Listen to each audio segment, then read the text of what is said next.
Are we recording? Thank you very much for your patience, folks. It's about 6:05. We are just making sure that all our technology was in place, in that this is actually the second time that the board has been meeting in this space since before COVID. So I'm excited about that. So today is April 24th, and once again, it's 6:05, and I am starting the Groton Board of Education regular meeting. Our first order of business is for the Pledge of Allegiance, and I am willing, if Clint, if you would be willing to lead us in the pledge, and the flag is behind me. Ready? I pledge Allegiance to the flag of the United States of America and to the republic for which it stands, one nation, under God, indivisible, with liberty and justice for all.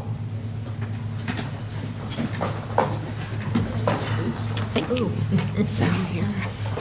Superintendent Austin, I believe that we do not have any recognition or participation of visitors and delegations today. You are correct. All right, at this point, the board would be willing to, this is our comments from citizens section, and this is the portion of the agenda where the board welcomes comments from citizens. Each presentation should be limited to 5 minutes or less, and citizens should, if possible, submit written comments. Presentations should be related to matters pertinent to Groton. Board members will only ask questions in order to clarify the speaker's presentation and cannot respond during the comments or citizen portion of the board meeting. Citizens should make their presentation from the podium, which we actually have a podium this time, and state their names and addresses for the record. The people who are in the audience are our staff. Is there anyone online? And Ms. Joan, do you know if there's anyone online?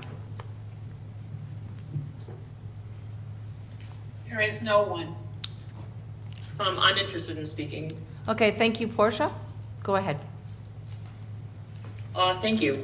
Portia Bordelon, 24 Jefferson Drive. For full disclosure, I'm a Groton Town Councilor.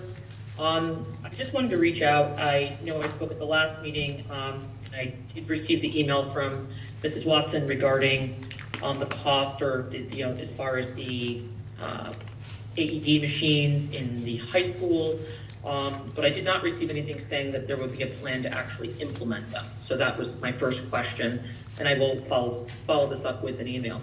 The other thing is I did reach out to the principal at Fitch, Mr. Brown, who was very helpful, and I had just reached out as a courtesy. I had reached out several years ago, and I noticed on the report cards from middle school and through high school over the last several years, there's no indication that a student has made honor roll, no recognition. Sometimes there's something in the newspaper, but on the actual transcript itself for the high school level, there's nothing saying what quarters even that you've made honor roll. And I looked at some other schools' report cards. I looked at Ledger's Middle School and other different things to see, and I think it's really important that we, as an Alliance district, one of our areas that we were deficient, is it's very important that we recognize the students when they achieve a level of recognition like honor roll or high honor roll. I know as a Fitch High School graduate of 98, they used to recognize us, call us down, and there would be sometimes a coffee and donut session or sometimes pizza. And they would recognize the students on that time. Sometimes parents were invited to come. It could be as simple or as elegant as you choose. I do think that not all students are National Honor Society, and I do think that Groton could look to make sure that the middle school and high school level honors and high honor roll students are recognized. If nothing else, on the transcript or principal report card, it should state the quarters. Under the high school report card, I looked at it has a section called Other that's completely blank, and it would be a great opportunity in that section to write the quarters. Looking at my son, for example, a junior year, we were looking at planning for the future, and it would also make the transcript look a little bit more powerful by having the indication of students, making or achieving. One of the reasons that this is important is because not all students take IB or AP classes, but they may achieve honor or high honor roll at their level. And so, again, it's just something that Mr. Brown said he would look into. I wanted to present it also to the board as a parent's concern. I spoke with other parents as well, and when you look at the report card, it just doesn't have any weight. It doesn't say anything. It just says GPA, weighted GPA. And then I asked someone else, I said, well, what does it mean, if it doesn't say anything? And I guess other states and other areas have different criteria for making honor roll. So Groton's criteria, it should state somewhere on it that they met the criteria. So just a recommendation, hope that the board would consider this or maybe move this along and get it updated as soon as possible for the sake of the students. And I also think it makes a powerful statement on their resume, which their transcript is like a resume when they're selling themselves to different colleges. And again, Mr. Brown was very helpful. I did go through him and pass that on to him first, but I did want to bring it forward here. Thank you. Councilor Borderline, thank you very much for your comments. I will make sure that Superintendent Austin and the Director of Facilities gets back to you about the machine placement and the implementation of those, or, what is the plan. And I'm sorry, I did not close the loop on that, so I'll take responsibility for that. I think your point about understanding what's on the transcripts or not and honoring people makes a lot of sense, in that I'm going to ask that Superintendent Austin and her staff also look into that and see what we can do. So thank you very much for adding stuff to her list, but actually bringing to the attention to the board this really kind of important thing. I would like to recognize Do you know me? Ms. Porter. Yes. Okay. I want to say thank you to Portia Bordelon for bringing this out, because I do remember when I started teaching at Fitch back in 2000, that was something that I thought was really a community builder, that after every quarter there was donuts or pizza, and it was and I actually had a lot of fun going, and even though kids just popped in, it was a really good community builder. So I think it's very important that we recognize not only our kids who are in those upper echelons, but every kid who is achieved. And, it gives them something to work for. I think it's a great idea. It's a good incentive. So I just wanted to, add my 2 cents. Thank you. Thank you for adding your 2 cents. Mrs. Watson? Yes, can I recognize Dean Antipes first? Sure. Thank you. I agree with you, Portia. I've seen my kids' transcripts. I've got 2 in college now, and I don't know what difference it makes, but I was a little, I don't know what word to use, miffed, maybe too soft, to see that there was it wasn't a full expression of what was in there, of what they'd accomplished, while they were at high school.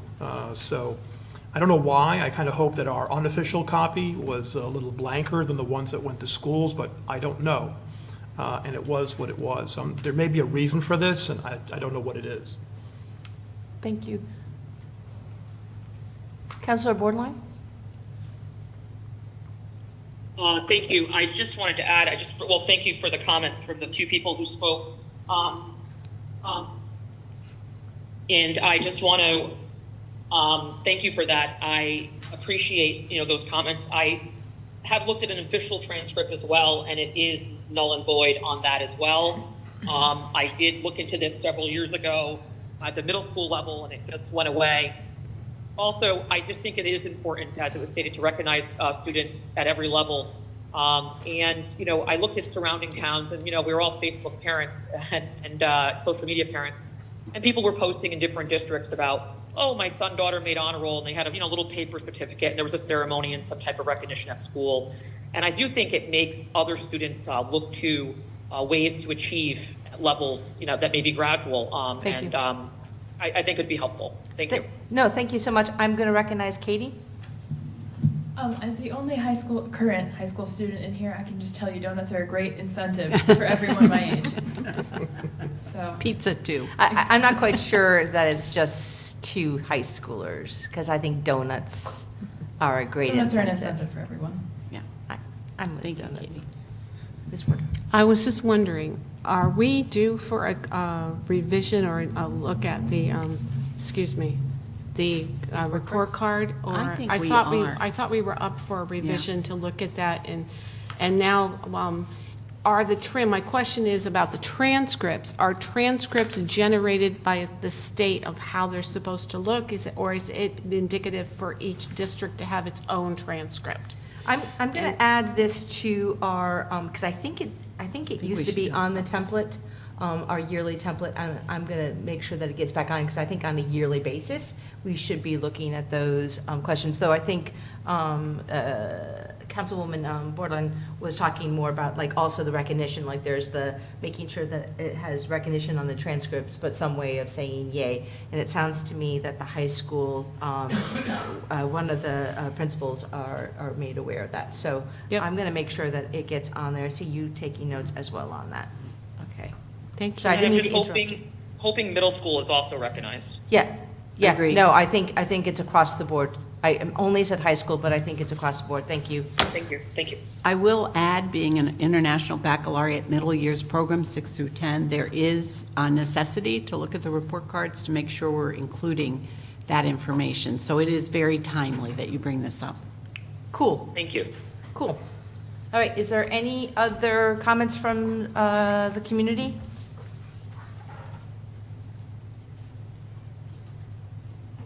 Hearing none, I'm going to move us on to Miss Katie, who has, what, 6 more weeks? Not that I'm counting, but yes. Hi, I'm Kate Savashi. I'm a senior at Fitch High School. I just have a few things to present.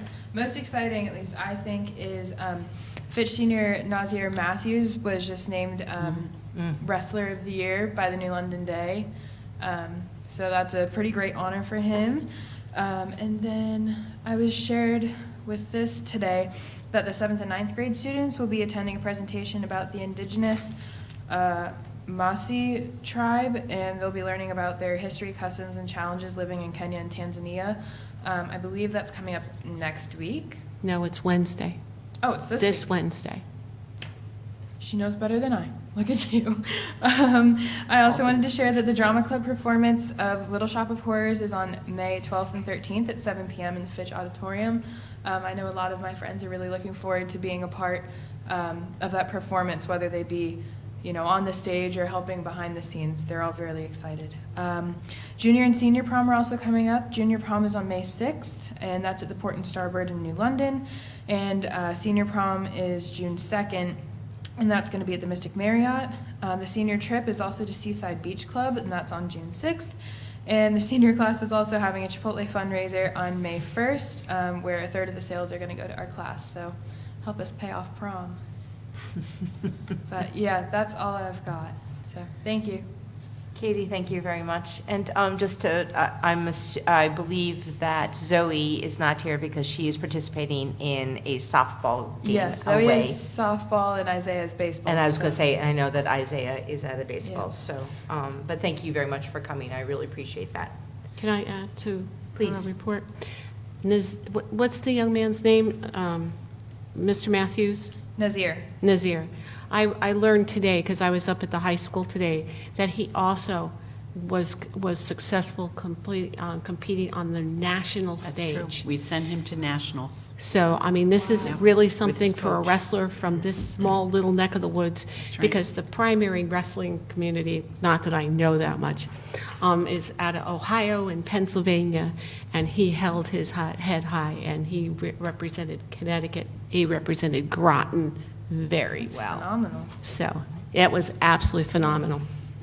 So Nazir Matthews, congratulations. Yeah, Sure. that's really cool. That's really cool. Rita, welcome home. I'm glad that you had a safe travel. I see that you have just joined us. Thank you. Yes. Hi. Sorry. That's fine. I'm glad that you're here. We have a huge chunk of data that Susan is going to be presenting to us.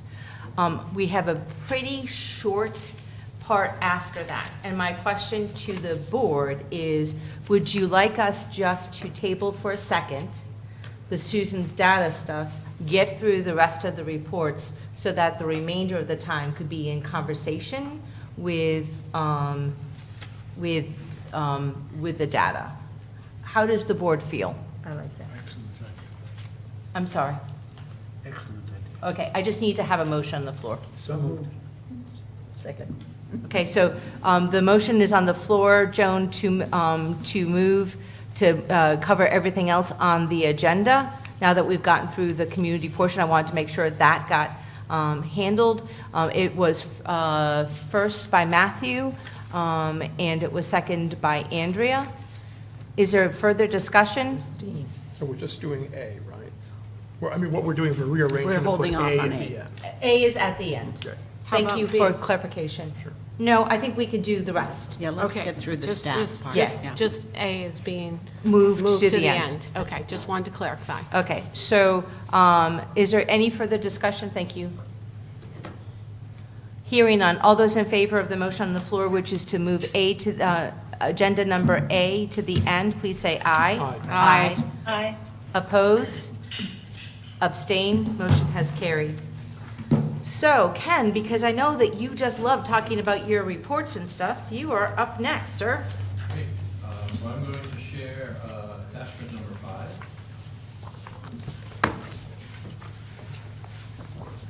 If you can read it. Okay, everything worked. So attachment number 5 is our object code summary updated through April 19th. This report shows that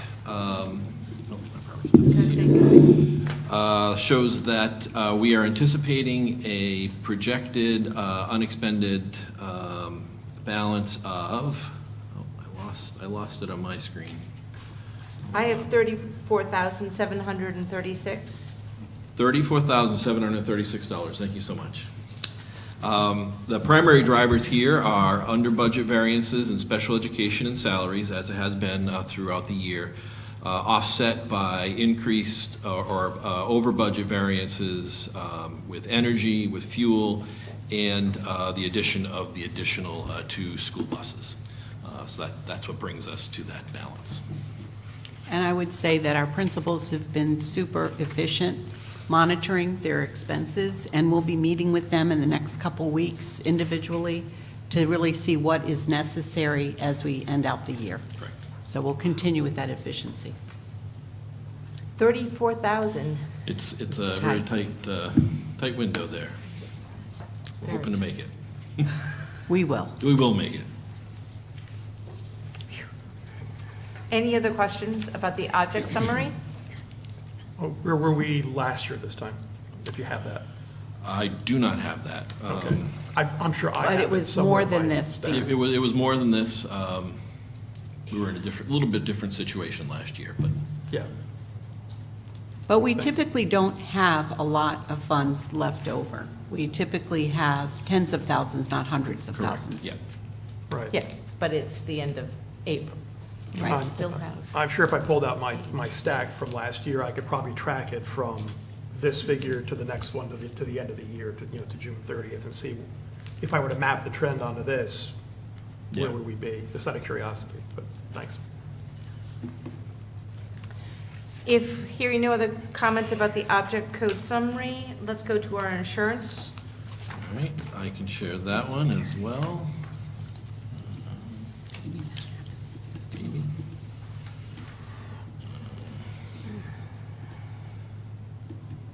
Here it is.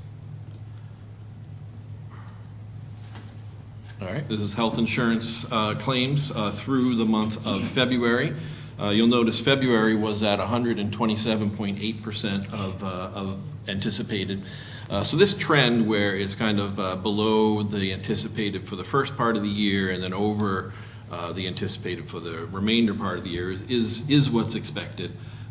We have a high deductible health plan, and so throughout the beginning part of the year, the deductibles are being used up. And then as you get towards the end of the plan year, it's more of it gets covered through the reserve. So year to date, we're at 87.5%. This does compare with, I do have last year's for that one at 91.4%. So we're a little bit better actually than we were at the same point last year. And So the next report that we would get would cover the March, April, do you think? Yeah, it usually takes them a good 25 to 28 days to get the report, so I'm expecting the March report this week. Okay, And so usually we're kind of like a month behind. okay. And so the trend of the 127% is a trend that we normally would Yeah, be seeing. it's not alarming. Last year was different, but the past few years have been different just because the state of things have been different. But I think this is the trend we should expect to see. Okay. Any other questions about the insurance? Yeah. Liz? You say you're not worried. Should we be worried? But- No, okay, so we have, what I'm asking, I think, is, I know we've looked at, and to balance the budget or to bring the budget down, we've gone into our reserve. So are we in our reserve? Have we used our reserve at all for this? We anticipated this happening. This anticipated number is what we anticipate to happen. And so as long as we stay in this trend, not go much more over it, we're in good shape To not use that? to be exactly where we anticipate it to be. To use just what we have put aside. To use, okay. Yep. Not to dig into the reserve? Correct. Okay, thank you. Alrighty, thank you. Thank you. Mr. Kilpatrick, have you been a little bit busy lately? Beg your pardon? Have you been busy lately?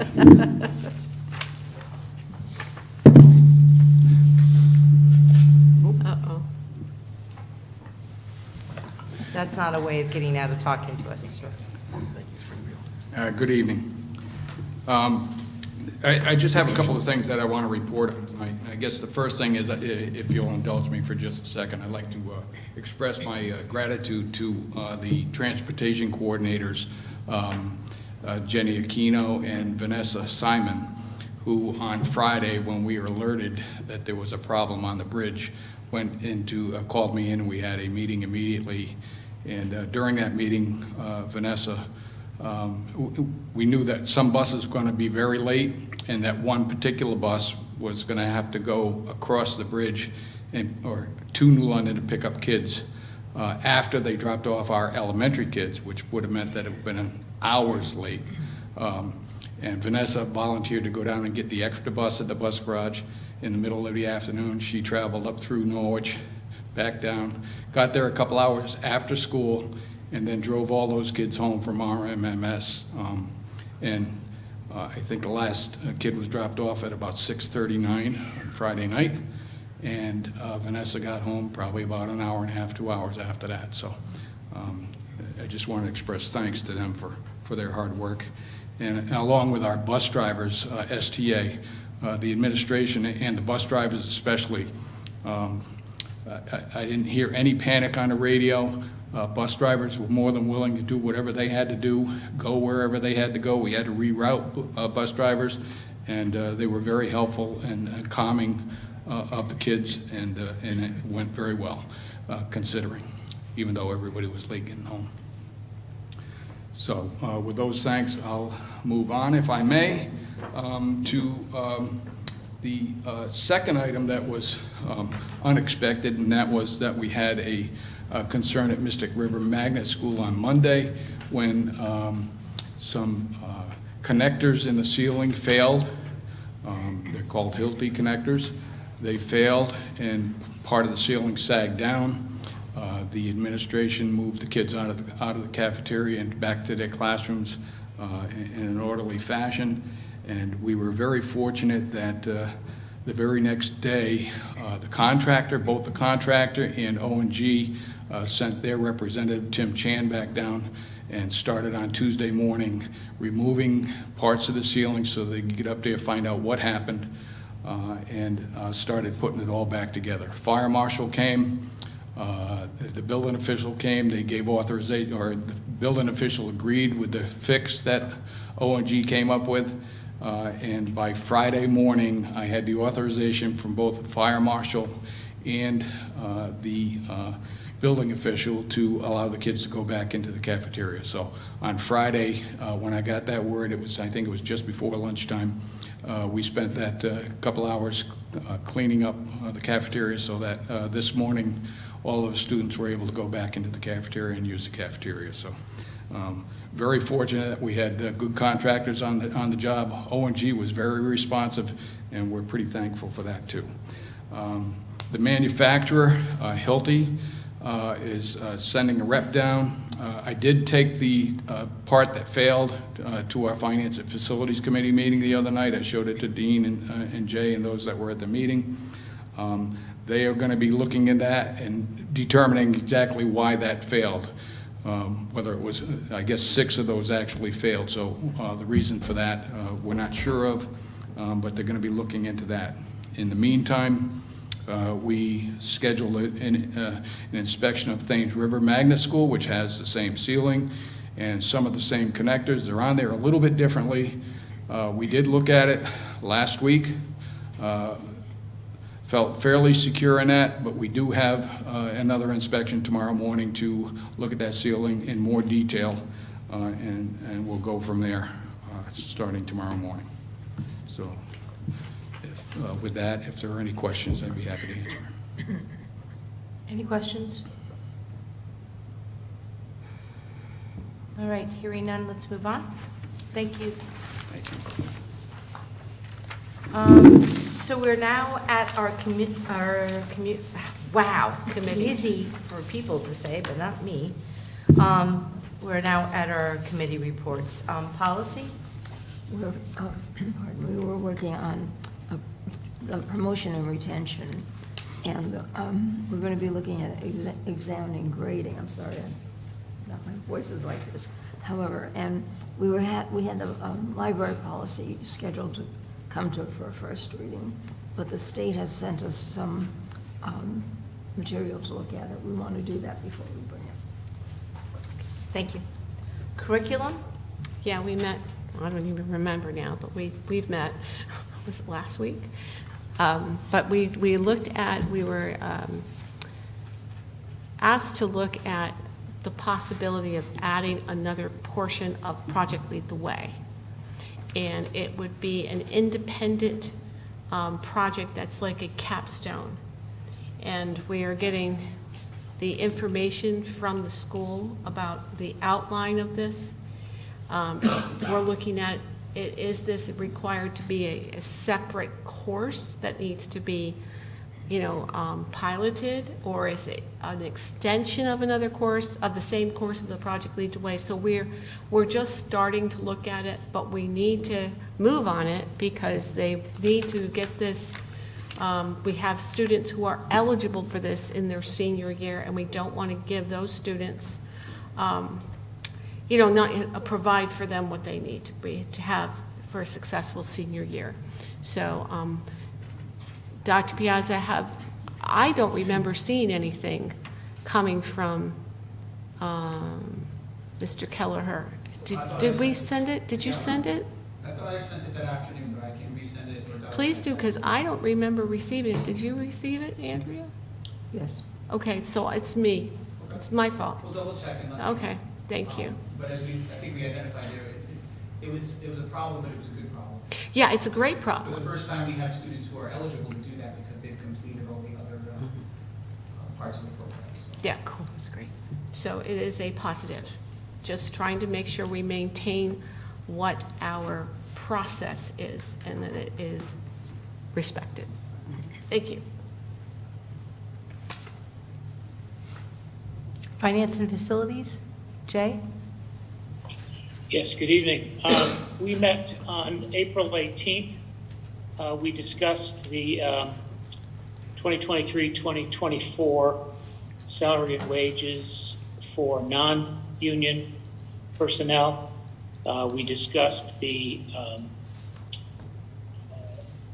meal program with Ernie, and he also discussed the summer meal program, where those would be held. And I just want to say thank you to Sam and his crew for turning around that situation at Mr. River, very quickly, I know Sam was there the next morning at 6 a.m. with contractors to make sure that that cafeteria was back in service. So thank you very much. Thank you, Jay.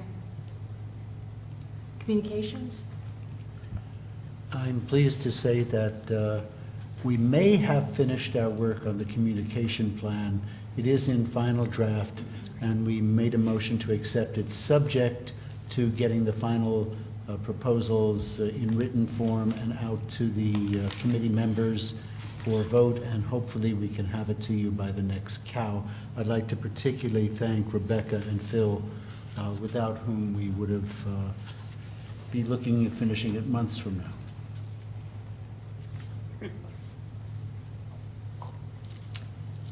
Moving on, negotiations, there are members of the Board of Education who are starting the negotiation process with the union that represents our paraprofessionals, and I know that this coming Thursday is a meeting for the board, and then I think that we start our work together in the following week. So just to let the board know about that. Rita, do you have information from Learn? Well, from Learn, basically we talked about the budget and passed the budget for next year. The approved budget, I think it's about $55 million. And we also passed quite a few, I think 12 policies. So that's basically what went on at the meeting. Thank you. Wow. I know. It's a lot. So Yes. the town council, the RTM Board of Ed, and Ms. Joan, I just want to make sure that we get the Groton City on there as well for the liaison. Our meeting, I believe, is going to be the beginning of June. June 2nd kind of rings a bell in my head, but that's just a bell. We have our next AGSA liaison meeting is in May. I can't remember the date, but that's coming up, and that will wrap up our year together for the 2022-2023 school year. Groton scholarships. Yeah, the meeting for this month had been canceled. However, next month we will be going into assigning awarding the different scholarship amounts to the students who have submitted their applications. The essays and all the applications are in the process of being read right now and evaluated. Cool. Athletic fields, Jay, is there any new information? No, we are still not meeting while they hash out the former Claude Chester property. Trails, There was no meeting last month. the library? The library, since COVID, before COVID, the 3 libraries in the town have met together for an annual get-together and coordination effort, and that is going to happen this year sometime in the autumn. And there is some consideration, there will hopefully be either at that meeting or at a separate meeting, the opportunity for our librarian media specialists to interact with some of the librarians in the town to see whether, what other additional opportunities for collaboration there may be. We typically always meet with the town library, city library, at the end of spring so that we can plan for summer, because the town offers summer programming as we do. So that's a good time, so I'll let everybody know when that meeting takes place. Would you let me Yep, know? And I'll yep, pass it on. absolutely. Thank you very much. Yep. Permanent School Building Committee. So I believe, Dean, you may not know this, but you actually have been assigned to that, but I don't think you knew that. No, I did not. Yeah, okay, so. Wouldn't be the first time. It's a lot I don't know. Yeah, You can report just because you don't know. that's right. Well, you can make I some can stuff report up. that I haven't met. Okay, all right. And then the State Council, We'll be meeting on May 21st, a Thursday. okay. All right, so next month. All right, so the next item is our consent agenda, which is all matters listed under the consent agenda are considered to be routine and will be enacted by one motion. Points of clarification will be allowed, and I will take a motion for that. So moved. Can I have a second? Second. Any discussion? Liz? I just want to clarify that I've been given permission now that the Groton Public Schools received a donation of, it's almost 200 spiral-bound college-ruled notebooks, and they were donated generously from the Yukon Avery Point Bookstore, Barnes & Noble. Tristine Brine is the manager, and I just wanted to say, shout out, this is, thank you very much. I delivered those today to the high school. There were 21 boxes of spiral-bound notebooks. Thank you very much. Principal Keller was very excited, and we'll be able to roll that out in the start of the school year so that students won't have to go and buy them. They'll be given them. So that was great. Thank you. Thank you. Any other discussion? Hearing none, all those in favor of the consent agenda, please say aye. Aye. Aye. Oppose? Abstain? That motion has carried. For new business, Matthew, would you read the motion, please, for number 1? Thank you. I move that we recognize May 2nd, 2023 as National Teacher Day, and to direct the Superintendent of Schools to send a letter of appreciation to all of our teachers. Second. That's been seconded. Any discussion? Here, Can I?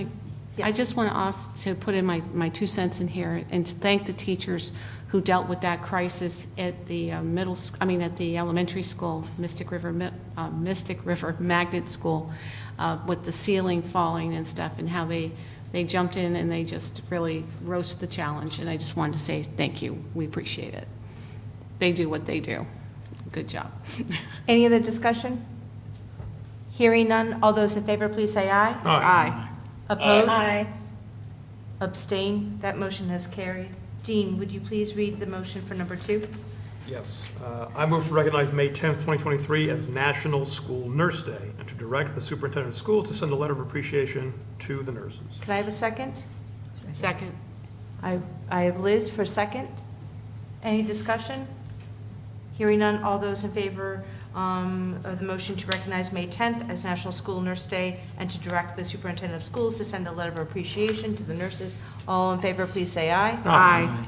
Oppose? Abstain? That motion has carried. So we're going on to information and proposal, which are the non-action items. Rita, do you have emails or other communications? Yes, I received, like probably other board members, quite a few communications about the reading program. And it is something that I have hoped that we get to really discuss in full in the very near future. I know you kind of backed it up a little bit. It's not going to be really at this meeting, but one in the future. But I'd like a time when the parents can also come and speak to us about their concerns. That's it. Thank you. Bev? The same emails that Rita received, most likely, and concerned about the basketball program at the high school, which I will call Susan about and talk to her privately about that. That you're going to, or you did, Bev? I'm sorry. No, I'm going to. I think Susan was away, so I gave her a couple of days to, Okay, thank you, Bev. But I will be calling. I'll just I speak appreciate about that. Yeah. Thank you, Bev. William? Nothing new to share. Thank you. Matthew? Nothing additional. Dean? Yes, independent of the emails, which we probably all got, regarding the reading program.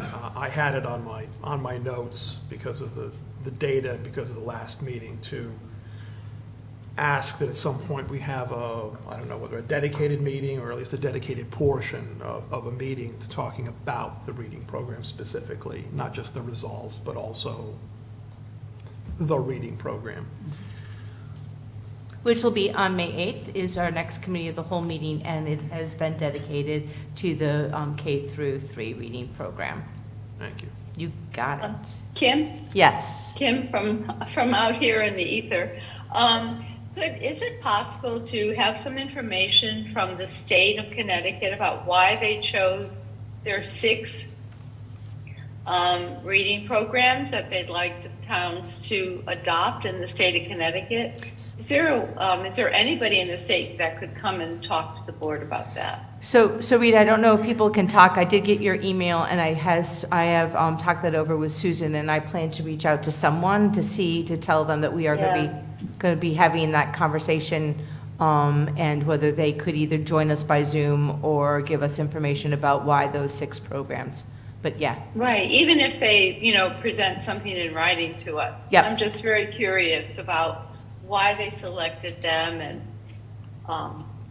so, thank you. No, absolutely. Andrea? Yes, that's you. I have 2 things. I think I said before that I heard from a student that I had 47 years ago, and she helps people in writing their memoirs. And I went through my old records, and I found a paper that she wrote in 8th grade, and I sent it to her. And I asked her if she had something that she could send to me. And she sent me this book that she edited, and part of it is her own writing.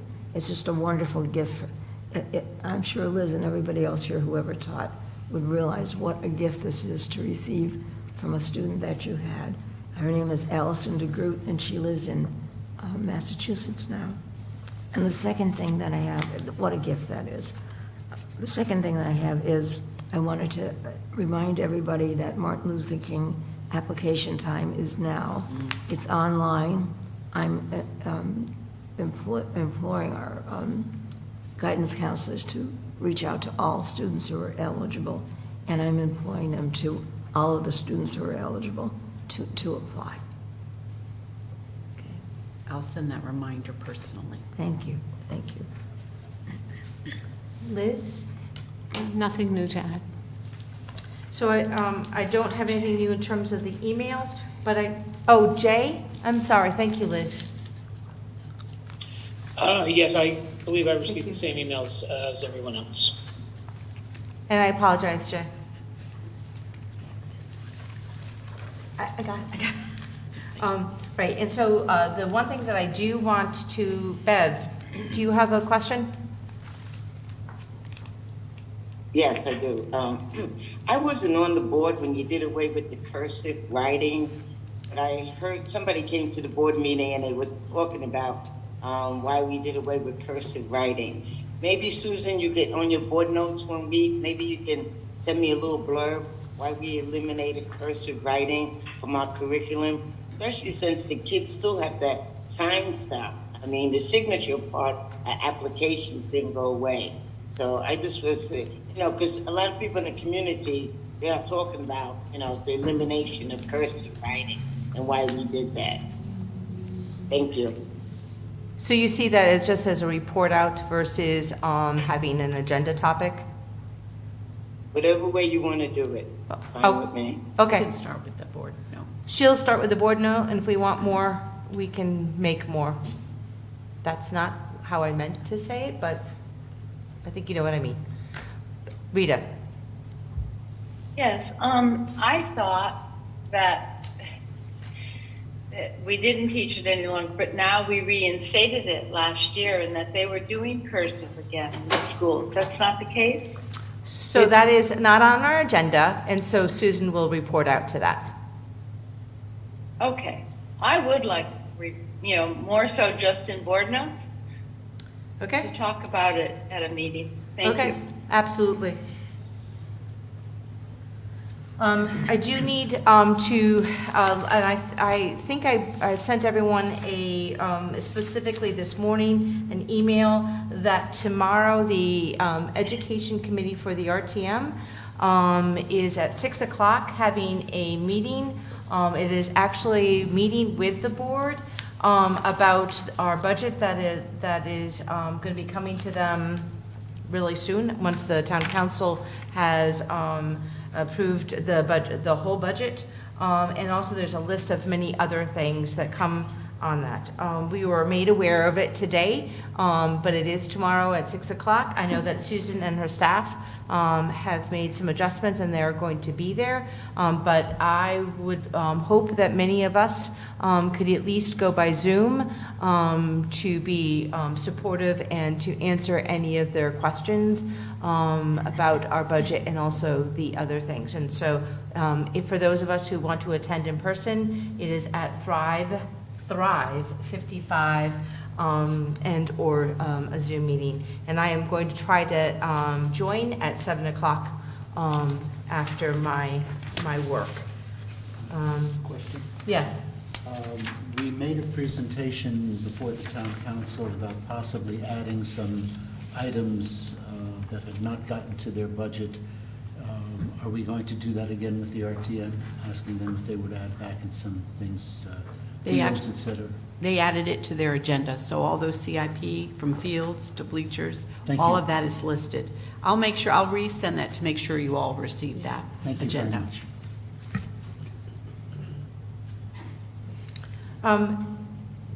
There's all the meetings for May that are on. I have an agenda item for the cursive writing. And we're going to need to add the communication plan to the agenda as well. Is that true, Matthew? Pardon? To add the communication plan to? God willing and the creek don't rise. All right.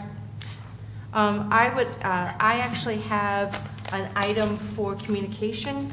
I am wondering if we could have some discussion with Rebecca Bias around how do we get the good news of the Groton School District out to the realtors and to other businesses, because oftentimes they're not talking, they don't know a lot about our district and the good things that we're doing here, so it's hard to sell the district to the families, and I'm just wondering if that's a way of outreach. And so I kind of wanted to see what the communication committee thought about that. Rita, I see that your hand is raised. Yes, and I'm really happy you mentioned that, Kim, because the real estate agents have listing our schools that are closed as sending schools from different areas of town. So that's a good thing to reach out to them. The other thing that I was going to, ask you about, yes, when is the special meeting to recognize our teachers? You said we were going to have 2 meetings in May. Yes, and so thank you for talking about that. It is going to be our second committee of the whole meeting, and it is actually on there. It says Groton Middle School Cafe. Is that what? Okay. And that is our committee of the meeting, and that is solely dedicated to recognizing the teachers and the people who get recognized at that meeting. Great, thank you. Absolutely, absolutely. Any other agenda items? All right. Rita, your hand is still up. Do you have more? Oh, no, sorry. Nope, that's fine. All right, so here we are. I now will bring us back to under number 6, number A, which is the superintendent and the assistant superintendent. And I'm glad that our new data person is back. Thank you for coming back. And so, Susan, I am now going to turn the meeting over, this portion of the meeting, to you.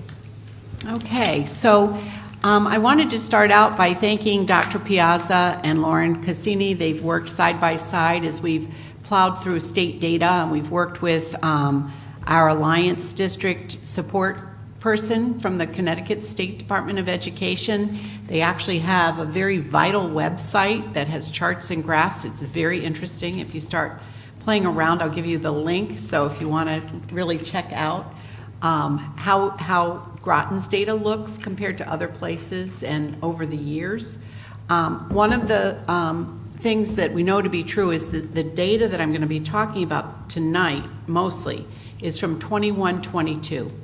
And it actually takes a full calendar year to go through all that data. So our children take the assessments in the spring. They're just getting ready to do the SBAC assessments at both the middle school and the elementary schools, 3 through 5, and then 6 through 8. They also take an NGSS science assessment in grades 3, 5, 8, and then 11. SAT is our state assessment for high school for ELA and mathematics, and there was an SAT day that has already taken place and a makeup day. And really, one of the big accomplishments that we always strive for is participation rate. Really looking at 95 to 100% participation rate is what we want, because we want all kids to be able to take these assessments so that we have the information. The information is kind of a once-a-year summative assessment in all of these things. So it's really important that we compare year to year. We look at cohorting, so children that have been with us over time, and see how they're doing. And we're going to go into the data that we've received a little deeper tonight. One of the pieces of information that I sent everybody was the district profile and performance report. We used to call it a strategic school profile, and I can remember even being a principal and writing the narrative. Now I'm a superintendent and write the narrative. So, but it really ties into some of the data we've already seen. You know, we look at the enrollment data. I know that we did a deep dive last week with the chronic absenteeism. We also report to the board. I just sent out a report today, as a matter of fact, on expulsion and suspension. So we make sure the board is very cognizant of, you know, the students that are, you know, being expelled and what are those reasons. We look at the educators, the number of educators that we have, the attendance for both students and staff, as you did the other night. We look at college and career readiness, and I have to tell you that college and career readiness is really all about students and taking career pathway courses, taking IB courses, AP, UConn credits, and one of the biggest jobs we have as a district is to make sure that we have the right coding from the state in Power School. So our kids are getting credit, and we're getting credit for their good hard work. We've actually doubled some of our numbers in these higher level courses, as you know, from last year to this year, and our career pathways are growing, especially with the careers program being launched from IB. We have Ajit from the state coming down to talk to us with the military folks about getting credit for students who join the military. They have not really figured out how to account for those students. It's different than College Board, where we can see what colleges kids are going to and if they're staying in. So I look forward to that conversation. We'll let the board know when he does come to town to talk about how we can really, with the Navy will be there with us too. It will be part of our military superintendent's meeting that I know Dr. Ackerman attends and our principals attend. So really being very careful about making sure that things are coded properly so that we get credit. The same thing holds true with arts access, for instance, because we do offer a lot of arts classes. I just want to make sure that they've been coded properly so that we are getting those numbers calculated accurately. We look at students with disabilities. We look at high needs and non-high needs students and all students. So high needs represent students that are English language learners. They also represent socioeconomics, low socioeconomics, free and reduced lunch, students with disabilities, and so they're kind of all put together as called high needs. And then we look at how do they do compared to all of our students. And that's what you've often heard of as a learning gap. How big is that gap between those students with specific needs and then all of our students? They also dig deep in this particular report on how much we're spending per pupil, and we've talked about that at the board level. What we're spending on special education. And then, you know, they go into what are some of the academic features that we have, those assessments that I just plotted out for you, and what is the district performance index, which is looking at kind of singularly the performance of students in those grades 3 through 8 and also 11. Physical education is really important. I mean, this report, I just have to tell the board, because when I first came to Groton in 2014, I was so impressed with your yardstick. Groton had a yardstick that really measured academic success, but measured beyond academics. The board was always interested in what were the kids doing after school? What sports were they playing? What clubs did they go to? I can remember trying to figure out how to calculate it, especially when we had enrichment programming at the elementary and we were affording that. So they were looking at attendance back then, and I think our Board of Education was a little ahead of their time. And when the state decided to look more deeply at all these other areas, I was thrilled, because I said, this is going to give us information that can really help support our students and families.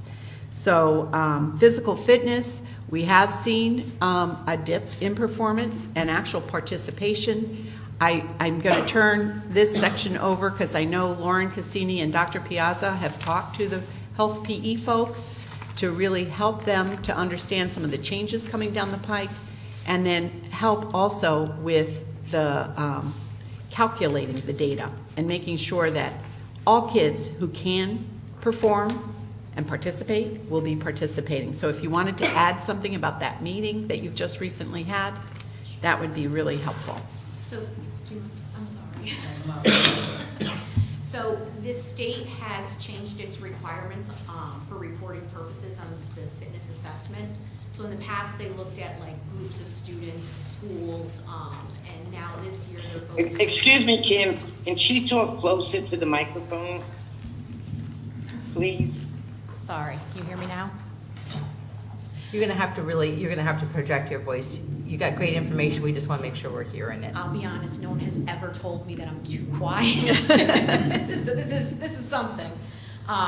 So really the state has, I'll repeat what I had said, the state has changed its policies for reporting on fitness. So instead of looking at groups of students, gender, schools, they're looking at individual students, and they're tracking individual student progress now.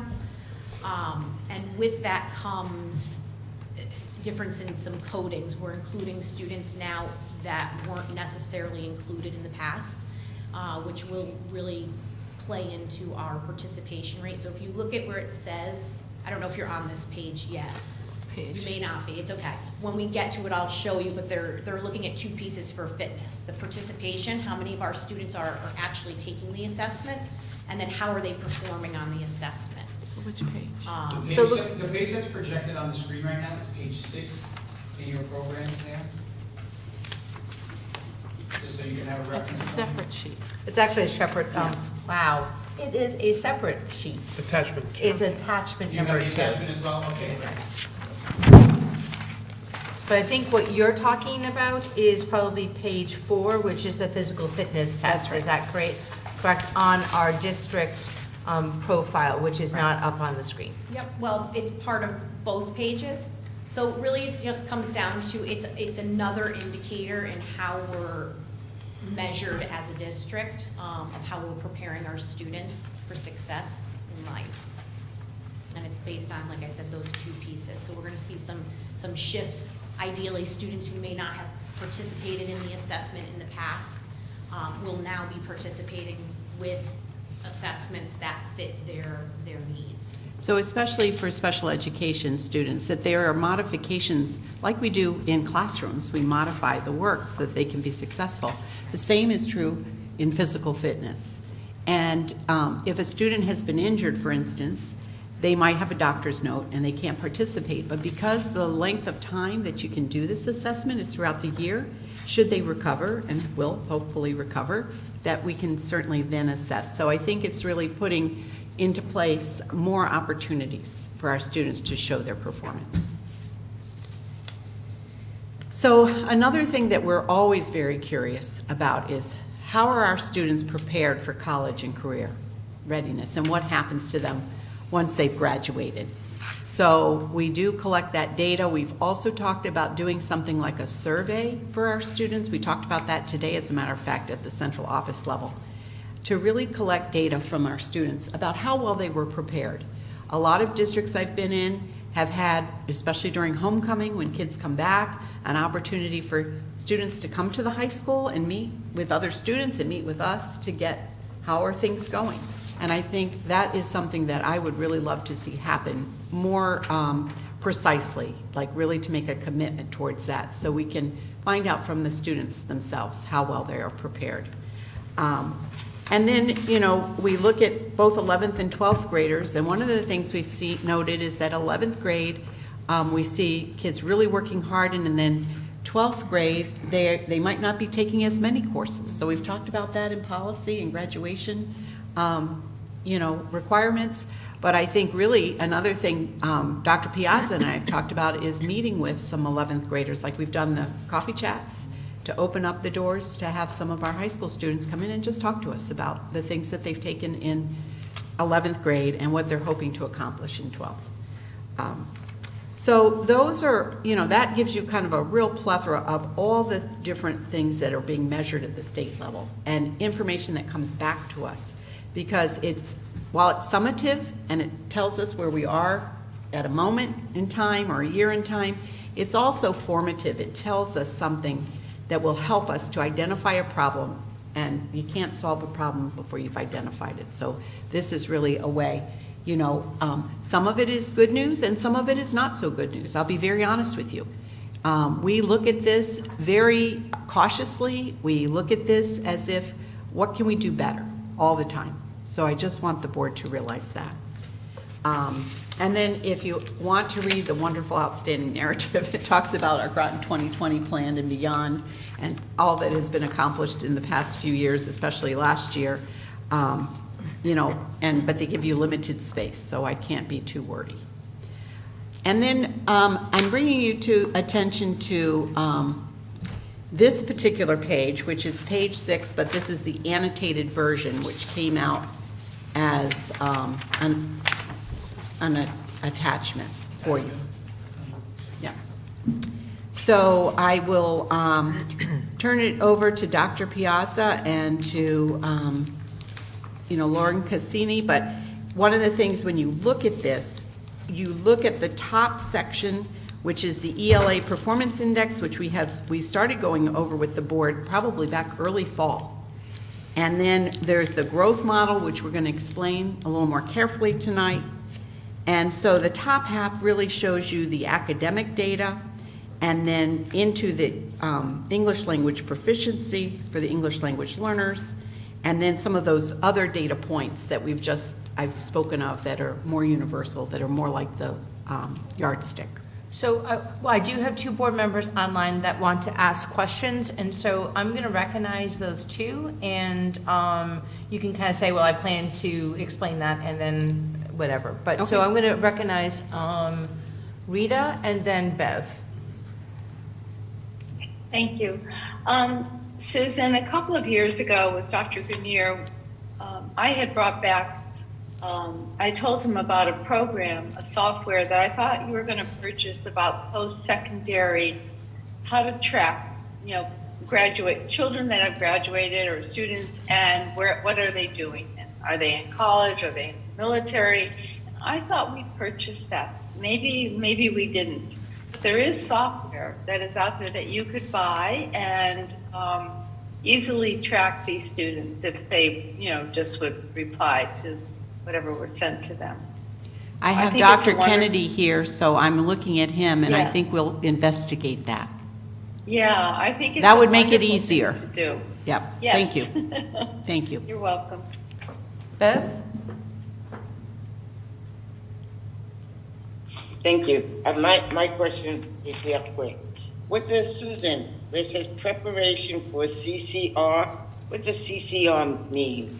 I can't find that. College and career readiness. Okay, thank you. Right. And that's not only college, Beverly. I want to really make sure that the community understands that we're really looking for kids to find those career pathways as well. And sometimes that means that they might need college right after they graduate, and sometimes it doesn't. So we're really trying to be more open-minded about what that really looks like. And I think, just to piggyback on what you Bring were it up. saying, in terms of the post-secondary entrance, which is, again, one of those indicators, I believe that's also on the table for discussion with Ajit when he comes, in terms of our military population and how that is their career, yet we may not necessarily be getting credit for that. So that is, again, another agenda item for them. Right. Thank you. Do you want me to just, okay. So if you're looking at this document, you were just given a ton of information in a small packet, a lot of data to go through, and really what we tried to do here was just make some of that information digestible and pull out the key pieces, the things you probably need to be able to focus on the best, and we'll really kind of sum up what the work we're doing today. So when you think about the accountability results, this is really how we're measured by the state and how our students are performing, how we're doing with teaching them and them learning. And the accountability report has different components. It's based on a score that we're given, okay? And each indicator, so there's 12 different indicators that we look at, and you can see those are listed. So our ELA, math, so our academic performance, our academic growth, like Susan had mentioned, chronic absenteeism, our language learners, how we're doing with graduation rates, things like that. All of those are part of that. Those are considered the indicators for coming up with that score.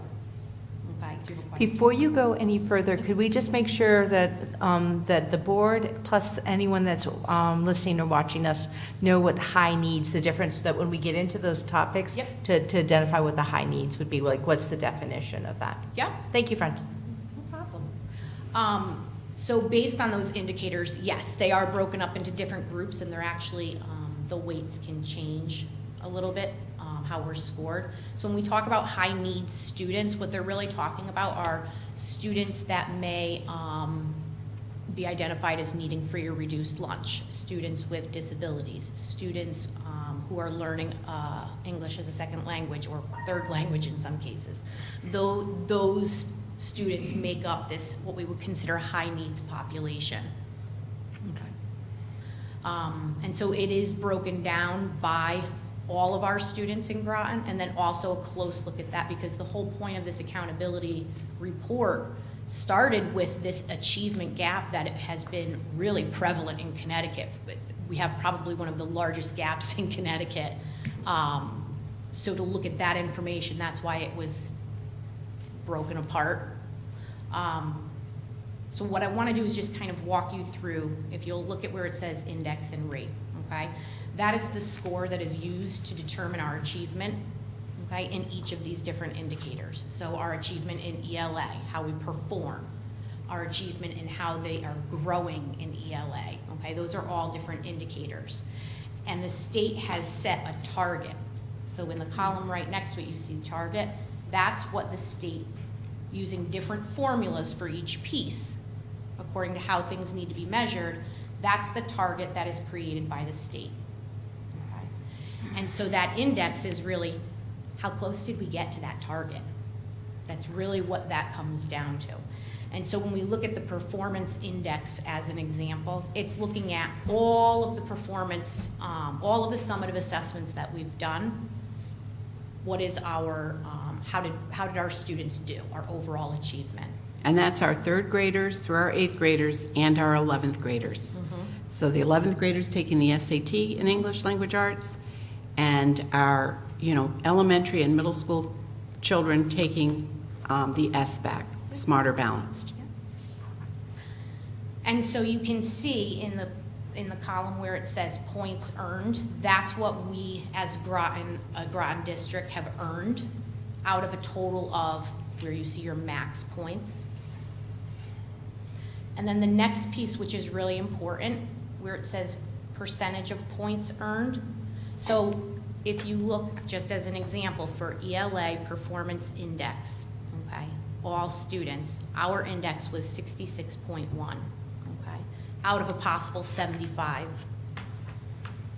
We earned 44 points out of 50. And that's where that percentage comes from. And then At 88%. The 88.1%.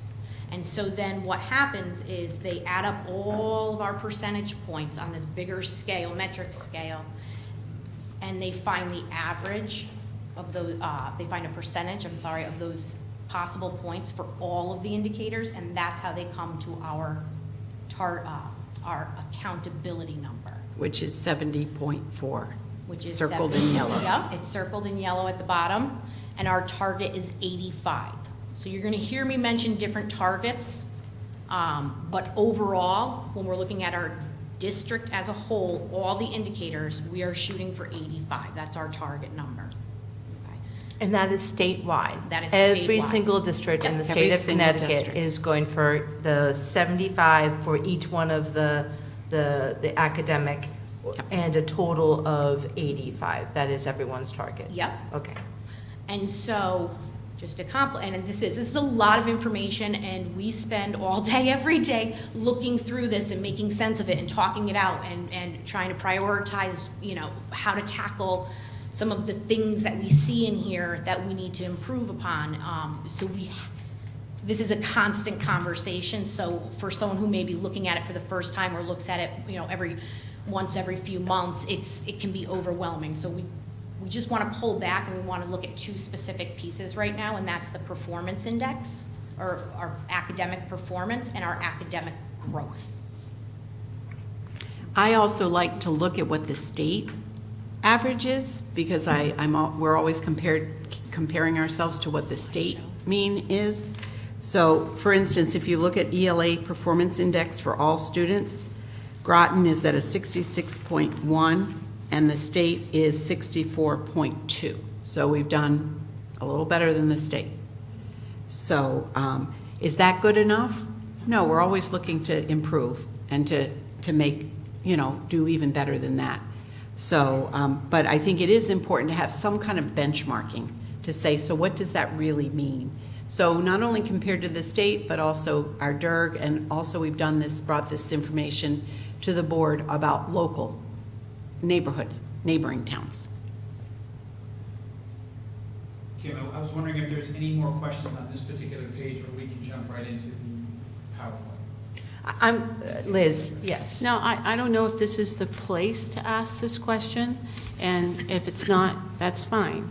But as I was going through here, I'm looking at where it says at the very bottom, right above accountability index, do you see the thing that says arts access?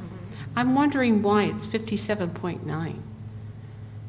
I don't understand that number because, quite frankly, every elementary school student, every middle school student has the opportunity, or they give in their curriculum, they have music, art, whatever, and at the high school, they have certain requirements for their graduation. So I'm wondering why that number is so low. So look right next to it, to the 60%. Yeah. That's the target. So that's what the state is saying is our target. So we're not too far from that target. Yeah, but that's not my question. I don't care about the target. I'm caring about my kids. And I want to know why that is not a higher number if we have an arts program that is so robust. What's not being reported? And I wanted to ask the Can you superintendent. please also get into the microphone, not get into it, but. Okay. I wanted to ask Superintendent Austin, it's my understanding that though art may be, and all of the electives may be offered at the middle level, you don't have to take them all, so it may be. Or at that- the high school. I'm sorry? Or at the high school. Well, They're yes, offered. but at the middle school, and that's my question, is when did they happen? Well, actually, this is not the time for that, but that might be Maybe it's why, an art. that might account for what Yeah. you're thinking. I'm just kind of wondering, why it seems to me it's underreported. That's all. I'll look a little bit deeper into how that number is calculated. I appreciate it. Maybe even before the end of this meeting, but we'll get you that answer. Thank you. So the arts access, do you want me to answer? Absolutely. So the arts access is determined by, again, for each one of these, there's specific criteria. I can't hear her. She's got it. Bev, I don't know if you could see the smile that's on her face, is that she's like, when she realizes she's talking and people are not hearing her, so she's working on it. So again, each indicator has a specific criteria for how it's scored, and in terms of art access, it's the percentage of students in grades 9 through 12 specifically participating in at least one dance, theater, music, visual arts, media arts course in the school year. So in each school year. That's Okay, that makes more sense. the indicator. So- Now, to follow up with that, though, please keep in mind that we have been working with a consultant on our programs of study, scheduling, to make sure that things are accurately coded the way they should be, so that specific courses are coded. If it's could fall into more than one place, it's falling into the right place, so it does count for what it needs to. So ideally, you know, that will be 100% accurate, and so that our numbers may look a little different. So I just want to clarify, are you saying the arts access is only the high school?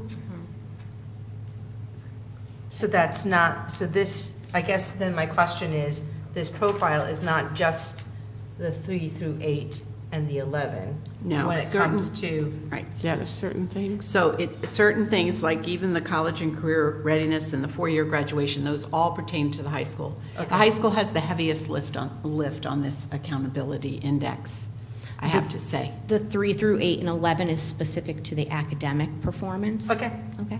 thank you. Okay, maybe that needs to be indicated on this chart. Chronic absenteeism is for everybody, though.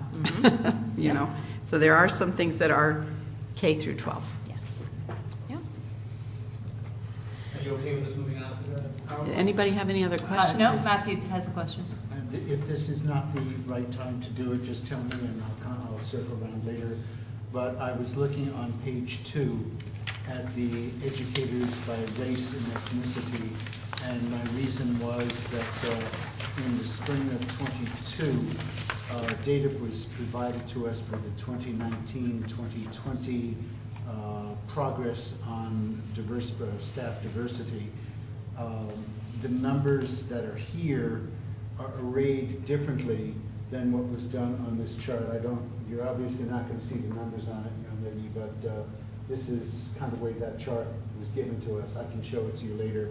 So what I would like to ask is if we could get updates on the figures that we have. I understand this is a state report, but could we come up with coding the state figures for 2020-21 and 2021-22 in the same format, so that we can do some analysis of the rates of our progress, and I'll show you the data forms later. Thank What you. was that specifically related to? I apologize. This, district level, in-school admin, PK-5, 6 to 8, 9 to 12, American Indian, Asian American, African American, Hispanic, et cetera. And we broke that out, and I think it's a great document, and for consistency's sake, if we can array this state data in the same format, then we'll have 3 years' worth of data we can look at and see what our progress is like. Perfect. We also have a district profile and performance report for each school year, even prior. But I think looking at this information, we could probably even do some, look at this current year, but have it arranged that way just to see forward thinking. Yeah. Thank you. We also have on our template, I think actually in June or July, where every year we're going to have a conversation around our hiring and also our diversity. And this might be a really good add-on to kind of take a look at the flow of that. Thank you. Absolutely. Rita. Yes, my question was about chronic absenteeism. And for our high need students, it says we didn't receive any points at all. And I was curious why. I mean, even all our students chronic is low, but for the high needs, it just has a points earned is a 0. So I was just curious. I need to go back and look at that. I think because we had a significant spike, but I do need to go back and look at that before. Can I add that to the notes that I send out to you. Sure. Because I don't want to give you an answer that's Yeah. not accurate. Right, thank you. This is a lot to digest. I appreciate your patience and No, your this good is great. questions. This has been a long time since we've been able to do this, so, but Dean, do you have a question? Yeah, before we move on to the state assessment results, I did also have a few observations Sure. regarding the profile. When I first joined the board, I think it was the fall of '21, but mists of time. I think it was a combination of either data that I was provided and data that I found myself on the SD website. I think how it's arranged on their website is a little different now. But I notice a few things here. They're in no particular order, so forgive me. What page are you on, Dean? I'm starting on page 1. Okay. So under district information, it has, for example, the enrollment figure, the top left of the page, the enrollment figure, per pupil expenditures, and then total expenditures. If my math is correct, if you multiply the 4113 by the 18,000, you are 7 million short of the 82. Now, I'm not a fan, except as like an armchair exercise of taking the total Board of Ed budget anywhere and dividing it by the number of students and then saying that's the per pupil expenditure, because there's a sort of a fixed base in that figure that has no relationship to your enrollment. So it's a little unfair to do unless you're a huge district, which we are not in comparison with, say, New Haven or New York City or Boston. It starts to skew things a little bit, but I am curious, how did you know to exclude, or how does the state know, wherever the number comes from, to exclude about $7.5 million from the 82 million to then do the division to get the per pupil? What's the criterion for doing that?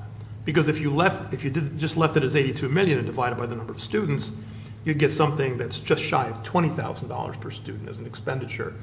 And is this, whatever the methodology is this used across the board for all school districts in the state so we can do an apples to apples? When people say, well, this is how much they spend, this is how much they spend. Is it in fact the same, adjusted on the same basis? And if you don't know now, that's fine. Ken, do you know how the formula is? I do not. Okay, so maybe we can give This that. is on page 1 under enrollment, are you looking? It's under district information. Oh, I see. Yeah, the Yep. upper Okay, got it. left-hand side. The other thing that I noticed, and this is a perennially touchy subject, I'll start with this.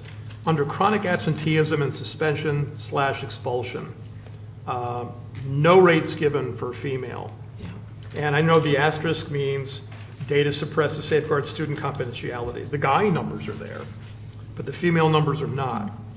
And I bring this up because what struck me in 2021 was when I compared the same figures, boys to girls, if I may use that terminology, in Groton, and I don't remember what year it was, so it was the fall of 2021, it must have been at least a year old at that point. It may have been the 2019 to 20, so at least up until March, and then everything that was 2020, then everything shut down. But the number that popped out, the ratio that popped out, was that the boys were disciplined. And by discipline, I mean the suspension and expulsions that are reported to the state. Otherwise, the SD wouldn't have that data. But the discipline rate for the boys was 2.4 times the discipline rate of the girls. Shocker. But that, applying the modern methodology of there's a gap and there can be only one explanation, one would have to conclude. Also, before I go any further, I see male, female, non-binary, but the female non-binary are asterisks. We've got black or African American, Hispanic or Latino of any race, white. In other categories, we have all of the other state-defined races. So I do not see where the Asians come in on this one, or the American Indians, or the Aleuts, or the Hawaiians, or anybody else that we have. I know we have a fair number of Asians of all different parts of Asia. I don't see them in here unless I'm just not seeing it. So I find that interesting. Well, you can see it, you see the discrepancy when you look above at the enrollment and how it's communicated by breaking out. And then it's not done the same way. Right, so I don't know how they're faring. Since we are curious about black versus Hispanic versus white. We don't seem to be curious, at least in this table, with how those three groups are faring against everybody else. So, you know, the other thing that I'm thinking about is when you look at, and then we don't have a breakdown by, under educators by gender. We have it by ethnicity. Now, you would consider how the school system, and we're not alone. Education has traditionally been, and I mean tradition by small t, just, you know, regularly been in the past and presently, it tends to be a female-dominated sort of a system. Most of my elementary school teachers, and I don't know what the ratio was in high school, were women. The administrators, as few as they were in those days, were probably mostly guys, but I bet if you did a head count in our district, look at the administrators, look at the faculty, look at other staff, I think you'd find it's very female-heavy. Now, on the one hand, what's the difference? On the other hand, when you consider that in Connecticut, 1 out of 3 homes with kids are mother only. That's 1 out of 3. For some groups, it's a lot higher than that. One could argue that we have a very high discipline problem with the males. It's not reflected here, but that the boys don't have any role models at home and don't have any role models in school. So I want to know what we're going to do to address what I think is the gender imbalance in our faculty, K or pre-K through 12. So just throwing that in for the mix. What else did I want to say? Yeah, so I don't see all the information that, you know, one might be curious about, because clearly some comparisons are made and there's data, but it isn't complete. So we're being asked to be curious, but not too curious. You want to make a suggestion? I'll get it to Ajit when he comes down. Are there things that you feel are missing that you want to know about that maybe it's not on this report, but it's certainly things that we could investigate? Well, yeah, I mean, there's data, and from the data, we are supposed to draw certain conclusions, but we don't have all of the data. And I want to make sure if we draw certain conclusions, we draw as accurate conclusions as we can draw. So I guess if you have, actually, if anyone has questions about this and want the superintendent to talk directly to Ajit, that would be great. So is this format here where you plug in numbers, or is this, so you basically, you report the numbers that they're asking you to report? They actually take the numbers right from Power School, and, you know, they really take them or have them. They sometimes have the numbers before we have the numbers. So whether it's the state assessments, you know, we really get our numbers through the state on that. Yeah. I'll tell you something else. When I was given the data, again, when I joined, and I don't remember what grades it was, but it had to do with math proficiency and language proficiency, and it ranked the races. It also did the same thing, and I got to pull that paper out. It did the same thing with discipline. It ranked them high to low. And white, Hispanic, black is what you saw. I don't remember where the American Indians fell in. Asian was put at the bottom. So it was all numerically ordered till you got to the Asians, because if you hadn't ordered it numerically, the Asians would be at the top. As far Asians as were like performing. as far as math and math proficiency and language proficiency, they were easily 10 points ahead of the white students. And again, I'm just going by the state's classification because I personally detest the classification.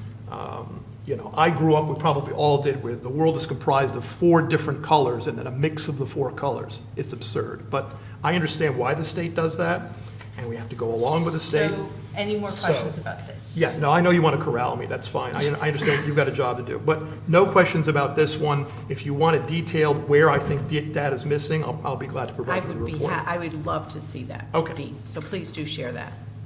Could I ask that as you get the data that I had asked for earlier, that we could get some gender bases too on faculty? Yes, absolutely. Thank you. That's always a curious question for me, because I do agree with you. I feel that in education, it's more of an 80% female-dominated group, especially in elementary. But as you go through administrative, and especially at the superintendency, it's only 20% female. So there's a big discrepancy about who's in the role teaching and then in administration, and then, I always like to see a nicer balance of things. But just to speak to the ethnicity, looking at specific performance, academic performance by ethnicity, that is on page 4. It is not rank ordered, but just gives you a sense of how we are performing by ethnicity, by high needs versus low needs, by language learners. I don't know if that's what you were looking for. Well, I mean, as I said, some information is provided by all the groups you traditionally see that the state breaks out, but that isn't consistent. For example, under chronic absenteeism and suspension expulsion, I had once seen the data on this. It is not in this table. It's basically the 3 big ones. I will ask that question because I'm curious about Yeah. that as well. Yep, thank you, Jean. And not by gender either. It's done, and I know that there's a huge differential. Again, shocker. Yeah. And that gender for suspensions and expulsions, why there's no data available for the females, they suppress it if it's anything lower than 5%. So less than 5%, they suppress it. That's according to the state site. I'm just trying to give you what I can. That's a to help. curious practice, but thank you. Yeah. All right.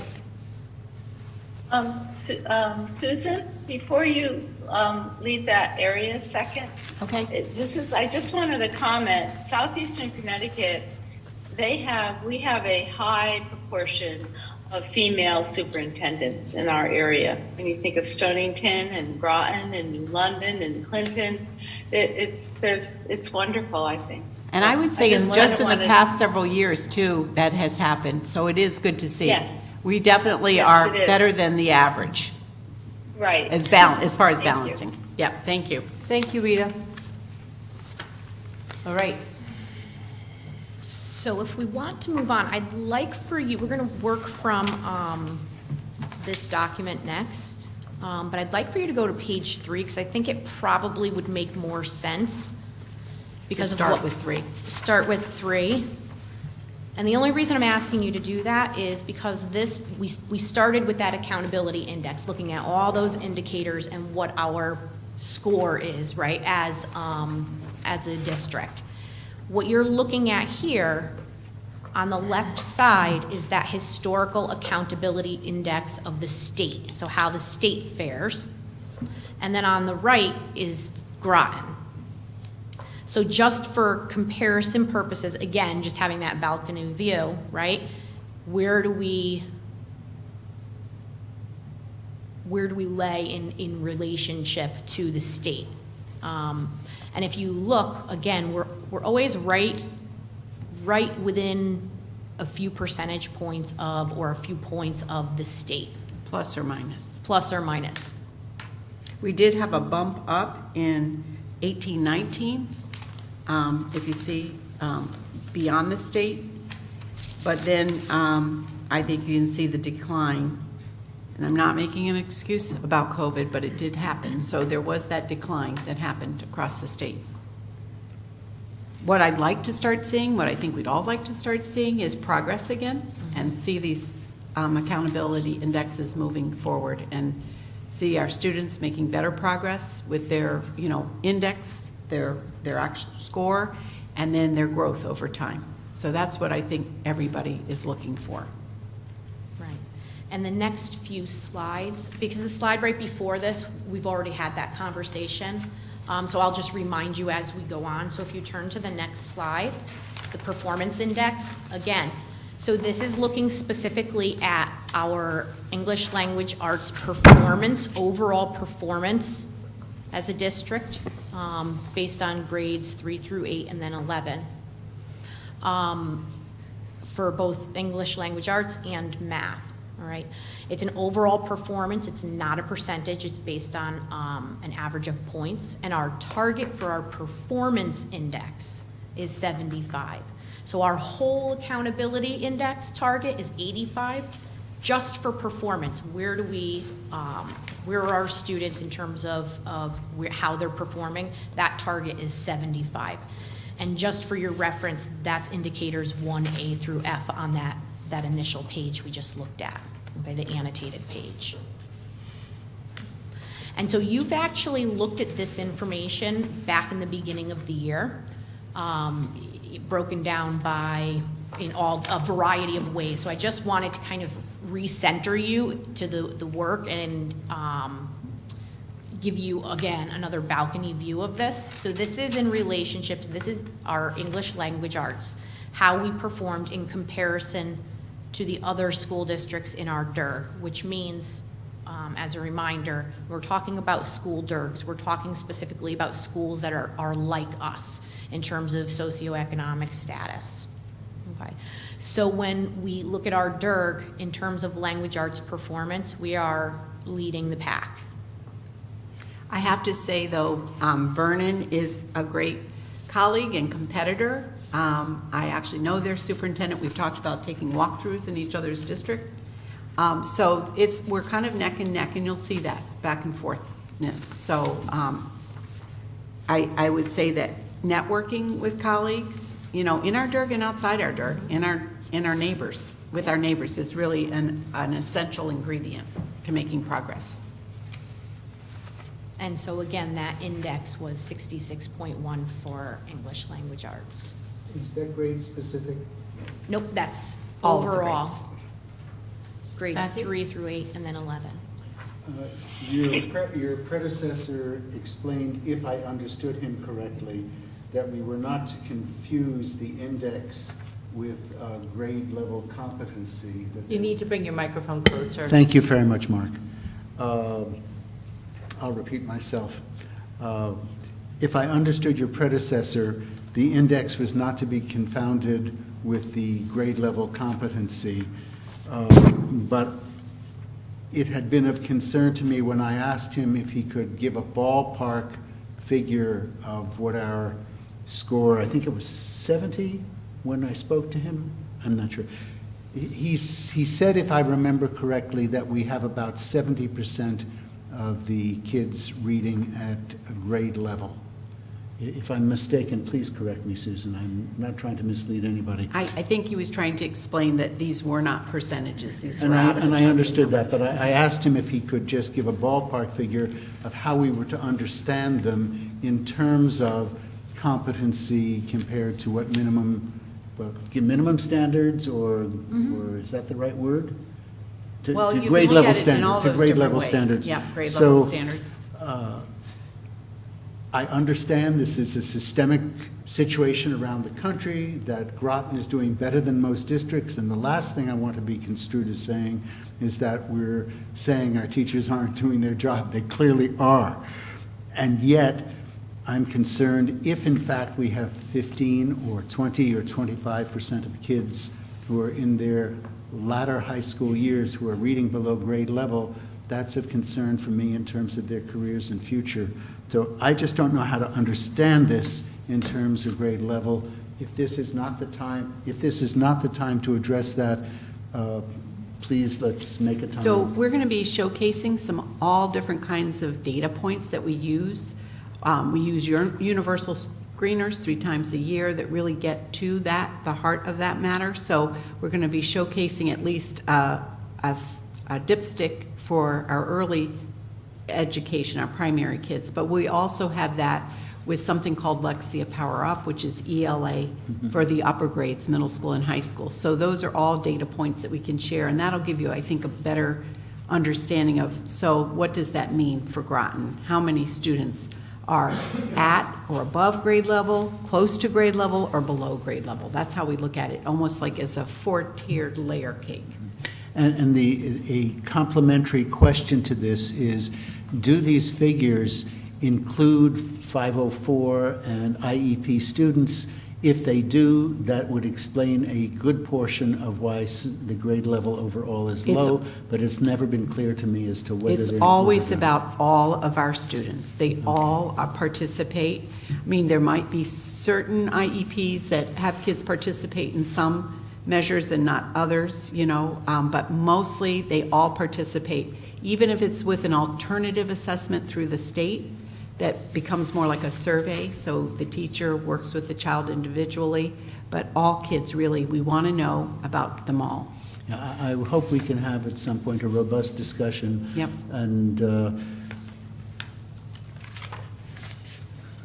at a later time. I'll leave it alone. The question then would be, when could we have those data, when would the data points about that layered cake, as you can see, Right. So we can look at the actual month to month and find out. Right now, we've already done like a beginning of the year, middle year, and then we're getting ready to do a spring assessment after SBAC, so at the very end of the year. So we should have the 3 pieces for ELA, for instance, with Lexia Power Up for the upper grades, and with the Fonda Simpanel and Dibbles for the lower grades.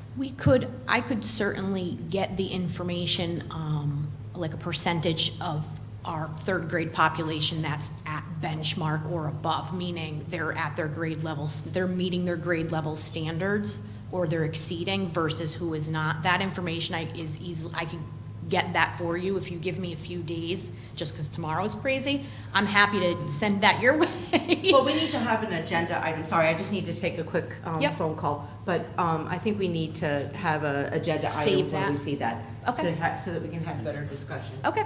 Dean. Thank you. It just occurred to me when you were talking about how this is an aggregate figure. It's the high needs versus everybody. It's everybody in the same mix. And of course, there's a tendency to compare these figures with the state. How are we doing versus the state? How are we doing versus others? It strikes me that these are probably not adjusted figures. In other words, to compare us with other districts, us with the state average, you're presuming that all districts and the state have identical mixes of high needs and not high needs. Because if it's not the same number, if there's any significant difference between our district, we have a lower than average, much lower than average percentage, or much higher average, then we would have to make an adjustment so we fairly compare ourselves, the way you would do a property appraisal.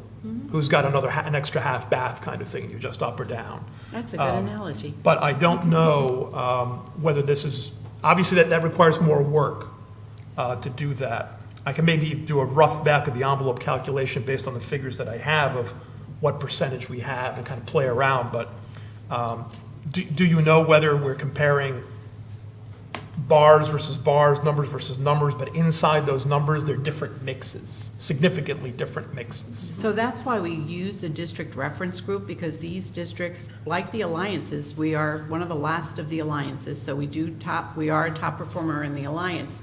But the DIRG results are really other districts very similar to Groton, not exactly though.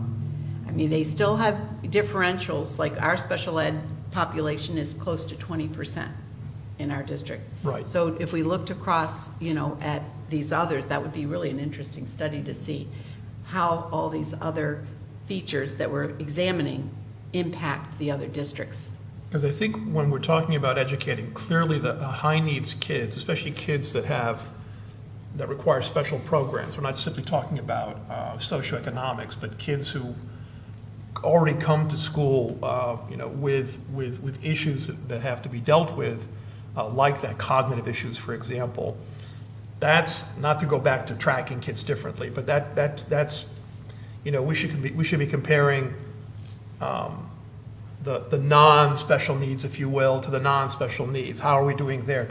And then we can look at how are our special need kids doing, as opposed, versus the other special. How are we doing with other districts in that area? So that is actually a category, Dean, Is it? of non-high needs. So there are high needs, there are non-high needs, there is everybody. So they Right. do disaggregate that data in that way as well for us to take a look at. Thank you.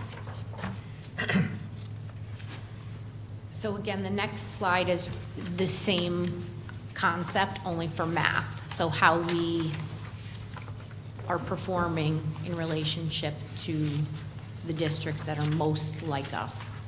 And again, as Susan had mentioned, our biggest competitor, Vernon, the one we're most like, I should say, Yeah. is just above us, less than 1% above us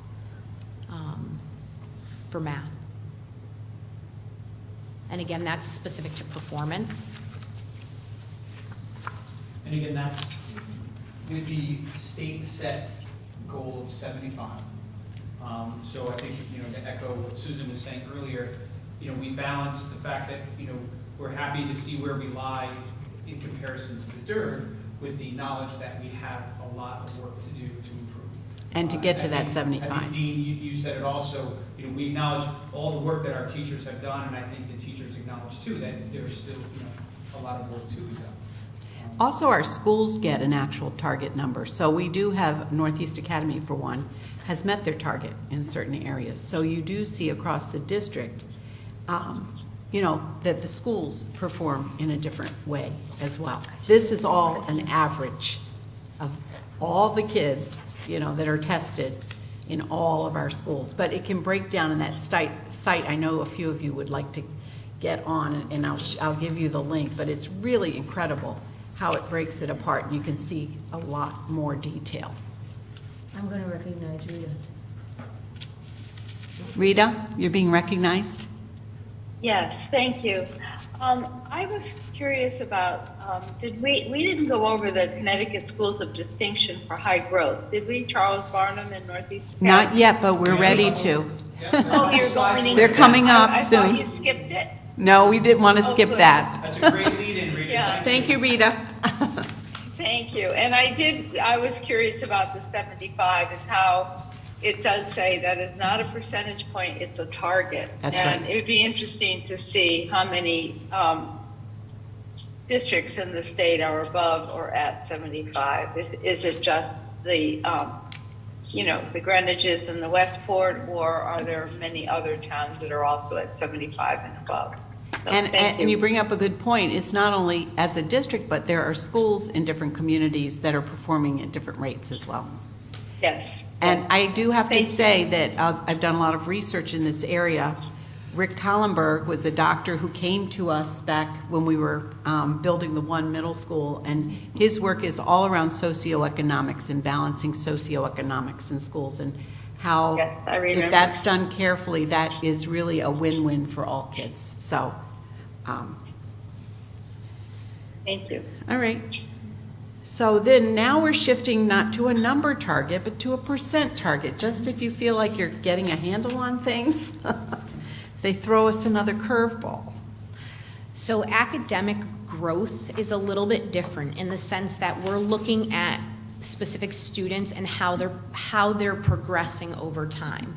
Okay, so these specific targets are focused on grades 4 through 8 for SBAC, because you need more than one data point in a specific assessment to create a growth target and to see how much you can grow in that time frame. Okay, the target is always 100%. Ideally, all of our students would make their growth target every year. So our target is 100%. And the district academic growth is calculated by finding the average percentage of growth target achieved. And so I'm going to try my best to help you understand that, maybe give you a little visual to help with that, because I know some of this can be, I have to remind myself, right? Like I have to literally say what it is in my own head, and I look at this all the time. So in terms of high growth, we had 2 schools that were recognized as schools of distinction for high growth. And the first one was Charles Barnum, which showed high growth of all students in math and of our high needs students. So they had significant growth in both all students and high needs students for math. And in order to become a school of distinction, you have to be within the top 10% of the schools in the state in terms of the amount of growth you've made. So it's quite an accomplishment to have 2 schools up there. Northeast Academy, their high growth was in terms of ELA, so English Language Arts, and it was for all students. So that's quite an accomplishment. So as we go into this, I know you've heard about the percentage of the target achieved. I just wanted to give you like a mental picture to try to help kind of sort it all out, and this is really what I do in my own head, like I've said. But there are 2 things that we look at, and the state looks at. One is the growth rate. So every child in 3rd grade takes the SBAC math, okay? And then they take it again in 4th grade. So how they perform in 3rd grade, there are scale scores, so they're given a score. It could be 2,432, as an example. It's a scale score. And based on that number, where they fall, and that's where that proficiency you were asking about comes in. So there's 4 different levels of performance. And so based on where they're performing and what that scale score is, they're given a target of what they're expected to grow by the following year. Okay? And so that growth rate is how many of our 4th grade students met the target they were given based on how they performed in 3rd grade. So as an example, and this is just as an example to give you like a visual, 4 students, 2 make their growth target, they met that number, 2 did not. That's 50% is our growth rate. Okay. What's included in the accountability index is this second part on the right-hand side, which is the percentage of target achieved. And so when you think of that, think about the 2 students who met their target, and the 2 students who did not. How did they fare in relationship? Because to just look if they met their growth target isn't enough, because we could have some kids that are 1 point away from making it. Doesn't matter. You're not going to see that. We could have some kids that made it only by 1 point by the skin of their teeth.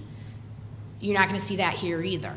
So the percentage of the target achieved gives us a better idea as to how we are moving kids forward. Okay? And while the target is 100%, yeah, there are kids who can go over that and get 110%, just to make it a little more complicated. So as an example, if a 3rd grader has a scale score of X, they're expected to make 30 points growth the following year. They could make 37 points. So that's over 100%, right? And so it's calculated that way. And so what they do at the state level is they take all the students and their percentage of their growth target met. Was it over 100%? Was it under? And then they average those together, and that's where our number comes from for growth on that page 6 you were looking at. And for those 2 students who didn't make it, you see one that might have made 65%, not 100%, or 75%. You might even have someone make 99%. That's that 1 point below. Right. So they're looking at every single child and the number of points and the percentage of growth. And then you might show them the average, because I think it's a simple average, but taking these 4 sample students that we've identified, and one with the 110, one with 100%, one with 65 and 75, and then adding it together, divide by 4, which would give you the 87.5% average. Of course, we have more than 4 students, but this is just trying to keep it as simple as possible with smiley faces. Why are they all smiling? I know, I thought about that. Why didn't they get it, They should look a little more concerned. And so just to give you, again, a better understanding of how we are performing in Groton, we have historical academic growth data for all students, and we have the historical data for high needs students. And this is all in ELA. This is over all, time. Yeah, this is all English language arts. And again, just as a reference, the state level for all students, where we were performing at 63%, the state was performing at 60.4, meaning we were about 2.5%, a little bit more than that, over the state average. Okay. And we were also above the state for high needs. Yep. High needs was 56.2%. Yeah, so we were over 3% higher than the state average, so, for our high needs kiddos. So whether it's growth or whether it's, that one data point, we really look to see those bars growing right over time. Yep. And so the next slide, again, just going back, we looked at it in terms of performance index. This is in terms of growth, where we're coming out in relationship to other like schools, so other schools in the DIRG with our 63%.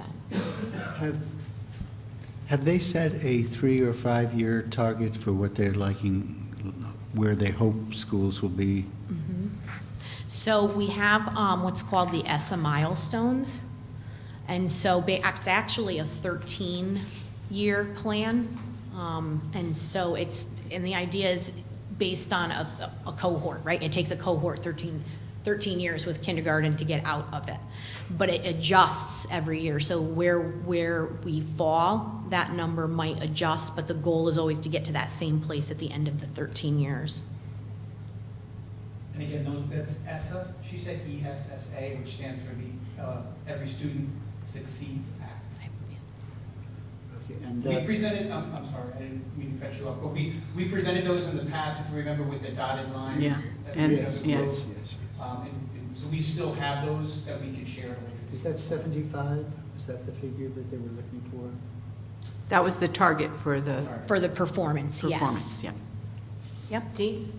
Yeah, again, going back to this table, the historical aspects, the prior page, this is us, this is Groton.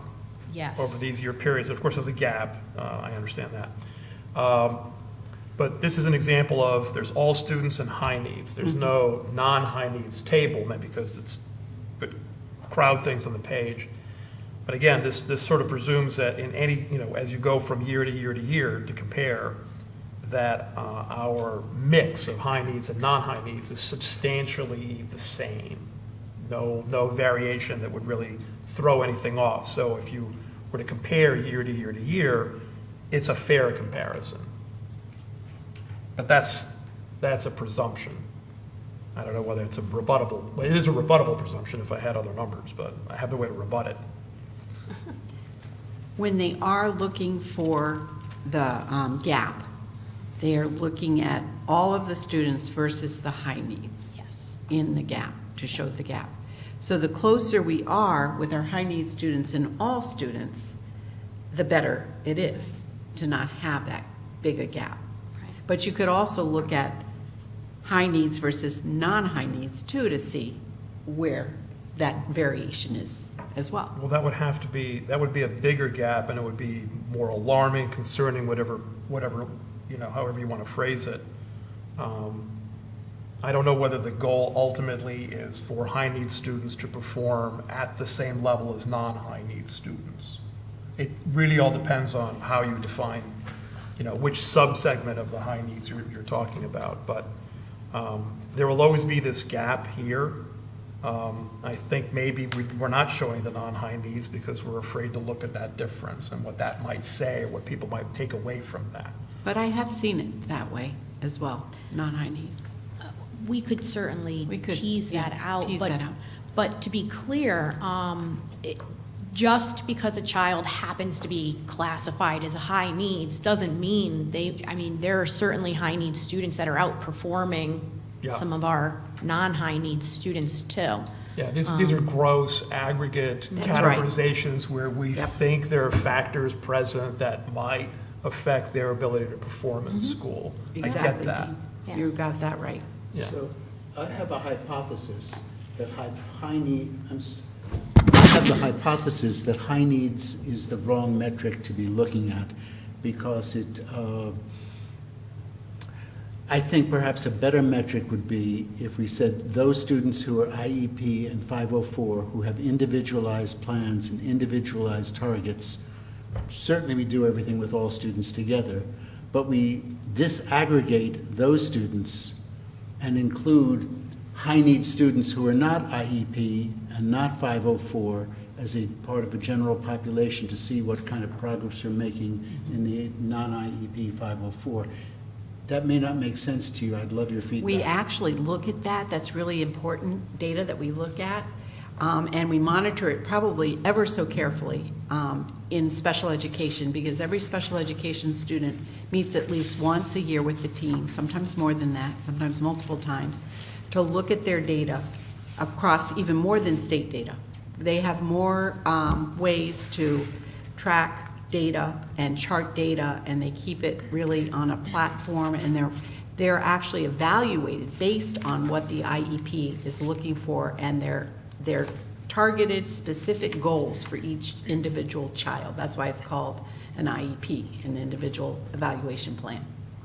So it is something really important that we do on a regular basis for our special needs students and our 504s. What would that look like? Would you like to see what that disaggregated out? Well, if one accepts the hypothesis that just because somebody gets a free and reduced lunch meals does not necessarily an indicator of academic competence, that's not an indicator of academic competence. And we know that there are socioeconomic factors that play in this. We just can't disaggregate that. But if we looked at those disaggregated and put aside 504 and IEP, not to forget about them, but just to put them aside for this particular analysis, and then looked at all the other students together, how would they be performing, both in terms of growth and academic performance? Because the ones who are IEP and 504 are getting the individual attention they need, God willing. And how are we addressing whatever shortfalls we might have amongst those who do not have those particular disabilities? That would be interesting to look at. I think I saw you write down a note, so let's see what happens. Thank you, Matthew. Did we look at this? I think we looked at this, right? The academic growth, again by Dirk. And then here is same information, but specific to math. So our math growth. And really, I mean, in terms of math growth, really doing phenomenal in terms of, like, in the grand scheme of things, how we're growing in relationship to how the rest of the state is growing in comparison. What was that state number for all students? So for all students, in 21-22, the state average was 65.2. So we're like over 5% above the state average. And our high needs is really something to celebrate. And our students who are grouped with high needs, the state average was 59.1%, and Groton was 9% above that, 68.1%. So something, those are big gains, and especially as they're taking on this new curriculum. I mean, there's a lot of other pieces that you really need to be thinking about in the professional development that's been happening around it. Some really big gains. Liz. Thank you. I just want to make a quick comment that this, we've been concerned about what's happened as a result of COVID and that loss of movement for students to, that they had declined. And I think this shows that we're starting to rebound. And I think that's really encouraging, that we need to, celebrate that, because yeah, there's always room for improvement, but this demonstrates that we are coming back. Yep. And I think that needs to be demonstrated. We need to make sure that comes out. Yep, 1000% agree. And so the next slide, again, is the math in relationship to like schools in our DIRG. And the state was 65.2. Mm-hmm.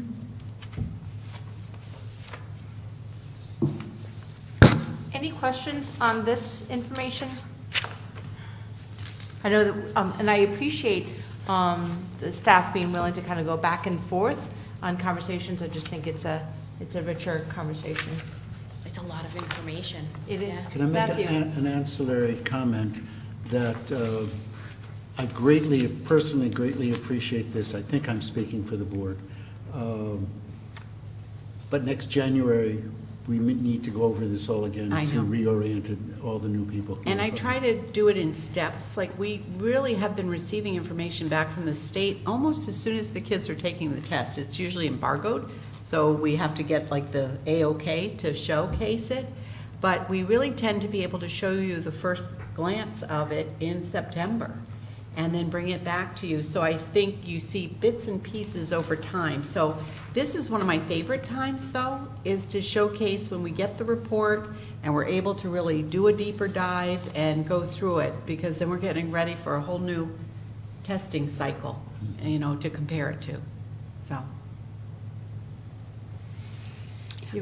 I just have one more comment that I have to tell you. From the beginning of the year, I couldn't be more proud of our teachers and our staff, because they have been really concerned about the effects of COVID, not only academically, but socially, emotionally, and some of the way kids are regulating. So, but I have to tell you that they have come to their principals, they've come to me and to Dr. Phil, and they've said, we're seeing gaps that we haven't seen before, and we've identified them, and we want to do something about it. So whether it's through some extra professional development, whether it's through examining the data more closely and coming up with really ways to differentiate their instruction, like one size doesn't fit all, and I've got these students that really seem to be missing, whether it's a science topic, a math topic, a ELA, and they want to meet their needs, no matter where the kids are. I've seen that from my kindergarten teachers, my preschool teachers, my 4th, 5th grade teachers, my middle school teachers, and my high school teachers. Science in the high school level just had that conversation. But they want to be able to meet the kids' needs and fill those gaps. So that's really where, when you hit, the rubber hits the road, is with our boots on the ground and our teachers. So they're the ones who really get all of the accolades when it comes to that hard work. And the students' hard work in doing a little overtime work to make sure that they're filling their gaps. So thank you for that. But I just wanted to do that shout out for our teachers. Thank you, I appreciate that. And it shows. Look at the data, it shows. So we have just a little bit more. We're going to kind of switch gears. We've been focusing on those upper grades, and we pulled together some of the primary grade reading data as a kickoff point to start the conversation as we move into May 8th and the curriculum and the changes that have been implemented and just our progress.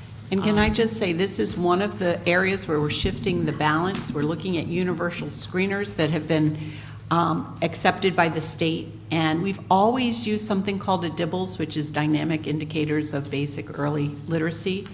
But we've done it in a way where when we do a running record with this child, where the teacher sits and listens to the child read and indicates what errors they're making and what needs to happen, they learn a lot from that in helping them with their instruction.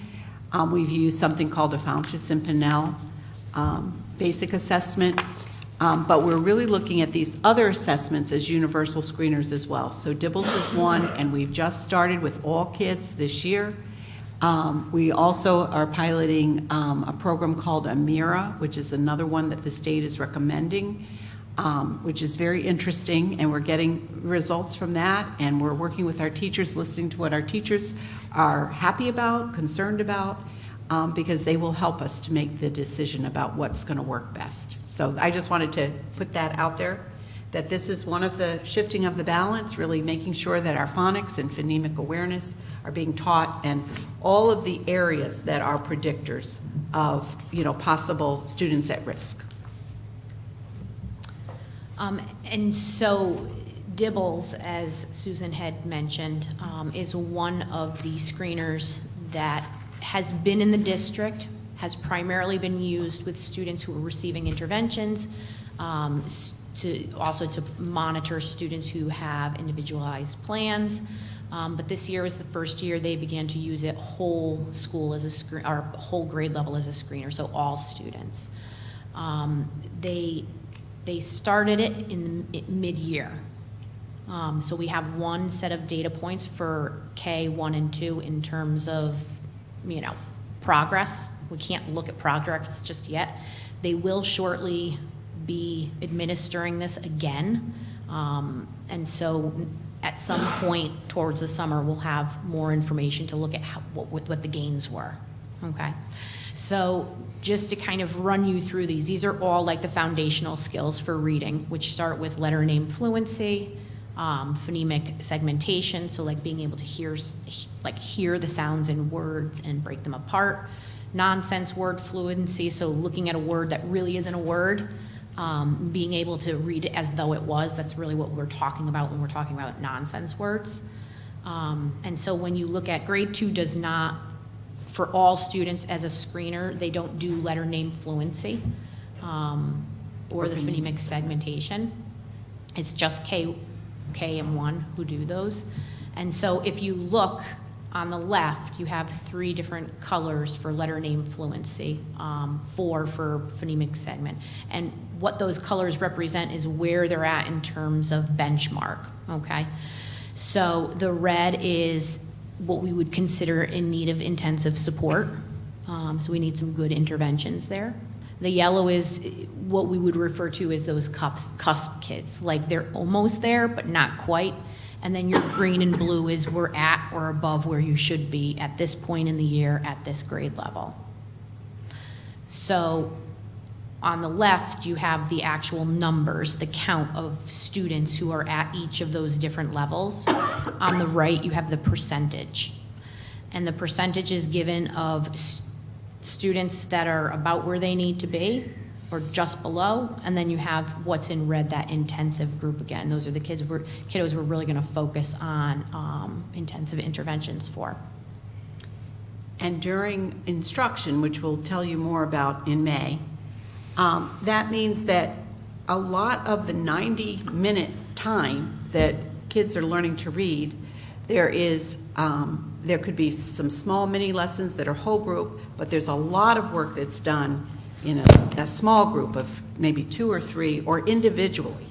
And so a lot of that time is used for instruction in multiple levels. So your classroom teacher might be doing some of the instruction, is doing probably most of the instruction, but then you have interventionists and tutors and specialists who also will give kids additional instruction.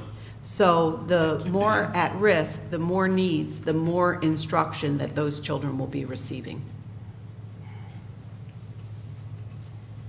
And so again, you can just compare from left to right the student count versus the percentage of who are our kids that are on or close versus who are the kiddos that we really are targeting in terms of these foundational skills.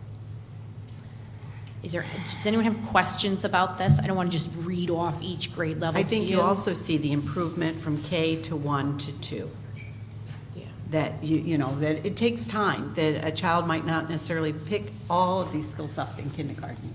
It really takes years for some. And sometimes we're even doing this kind of work in grades 3, 4, and 5, too. So.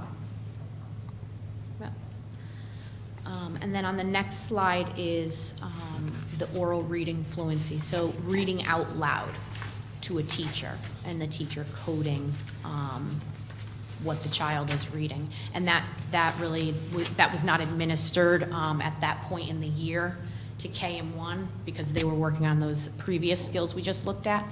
So this is specific to grade 2. And again, the colors still represent the same. So our red is our intensive group, where the yellow is what we would consider those cusp kids, and then the green and the blue is at or above grade level. And you'll see in terms of reading fluency, it's a significant smaller percentage of students who are in that intensive range.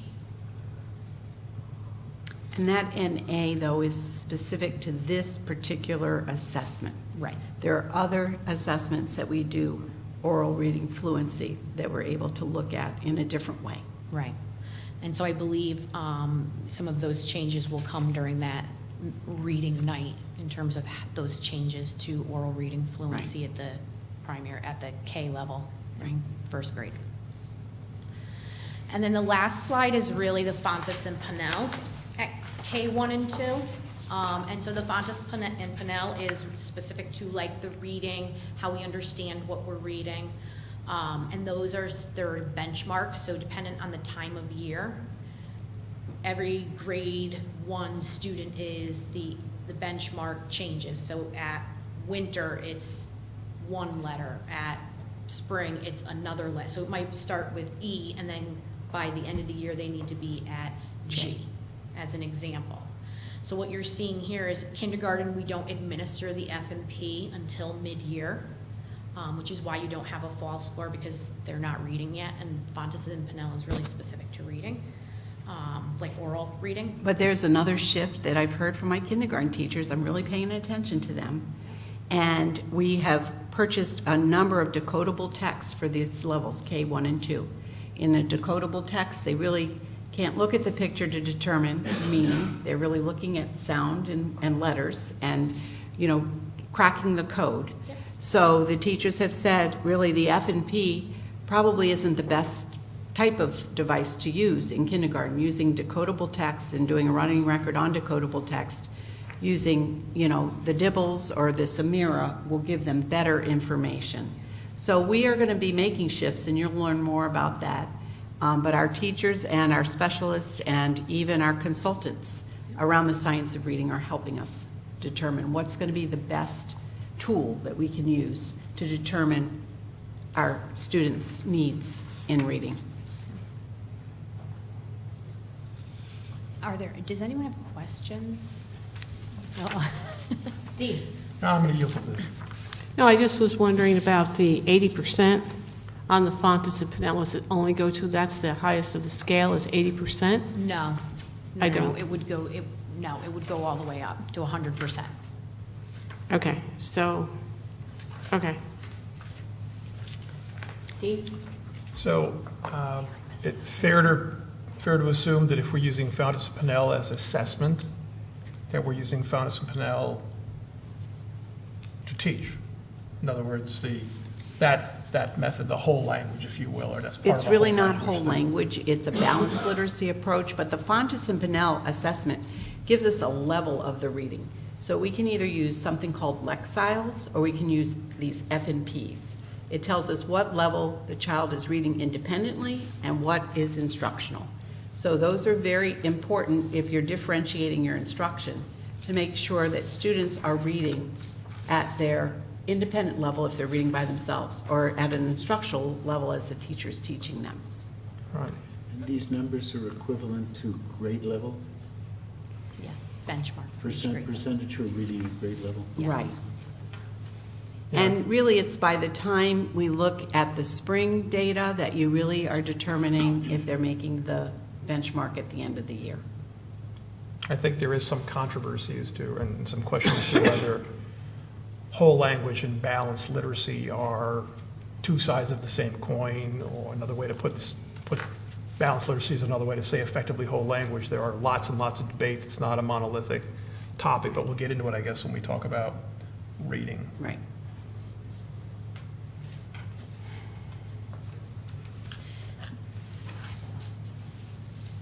Any other questions? So the hope was, or the plan, is that we would be given a base of understanding about what the data says, about our report card, but also about our reading program. I know this is only for K through 12, but the K through 3 reading program, which we have been thinking a lot about. So the May 8th, we are going to be talking about the reading program. And my understanding from Superintendent Austin is that we will be having different people through the district, both teachers and support personnel for the K through 3 reading program. But we wanted to have some data so that people could have some understanding about where it comes from. We might have questions that we want to make sure get asked or answered, and I think it just kind of makes sense to have it go through Joyce, because people are going to be just, not like giving it to in the next couple of weeks, and maybe she could then collate those and to make sure that you get them. So if we have got questions that are specific to the reading program, K through 3, let's make sure that it goes to Joyce, and so that Joyce will then put them all together and make sure that Susan and her staff have that. That just makes more sense to me than smattering them to you. Rita, I see that you have a question. Yes, I was just curious, do these, the DIBELS chart students who are reading above grade level? Yes, it shows in those layers that it's below grade level, near grade level, on grade level, and above grade level in certain instances. So the blue is the one that, the blue would be the line that would be above grade level? Yes, Yes. the top. Yes. Like the phonetics? Okay. So I think just in the future, when we get data, to have a legend of what those different levels are, that would have been helpful. I'm not intelligent enough just to understand what the colors are, outside of being pretty. I like red. And it'd be nice to know how much above grade level. Is it just a little, or is it a lot? And how do we, help those students that are reading way above grade level? What are we doing for them? So that's And a great good point. And that's a great question Yep. that maybe we can have Susan and the staff talk about that. So that's great, thank you. Thank you. Any other questions? I'm, to Susan's point earlier about how hard the staff work, and teachers and staff around the district to make our students the best that they can be, I just commend. But I'm also honored and jazzed about the questions that this board had for the staff tonight, and to understand the data and to look at data. It's cumbersome, it's weighty, but the questions and the thoughtful direction that this board takes for the district is pretty phenomenal, and I say thank you for that. Motion to adjourn. I have a motion to adjourn. Do I have a second? Second. All those in favor, please say aye. Aye. Aye. Oppose? Aye. Abstain? Goodbye, folks.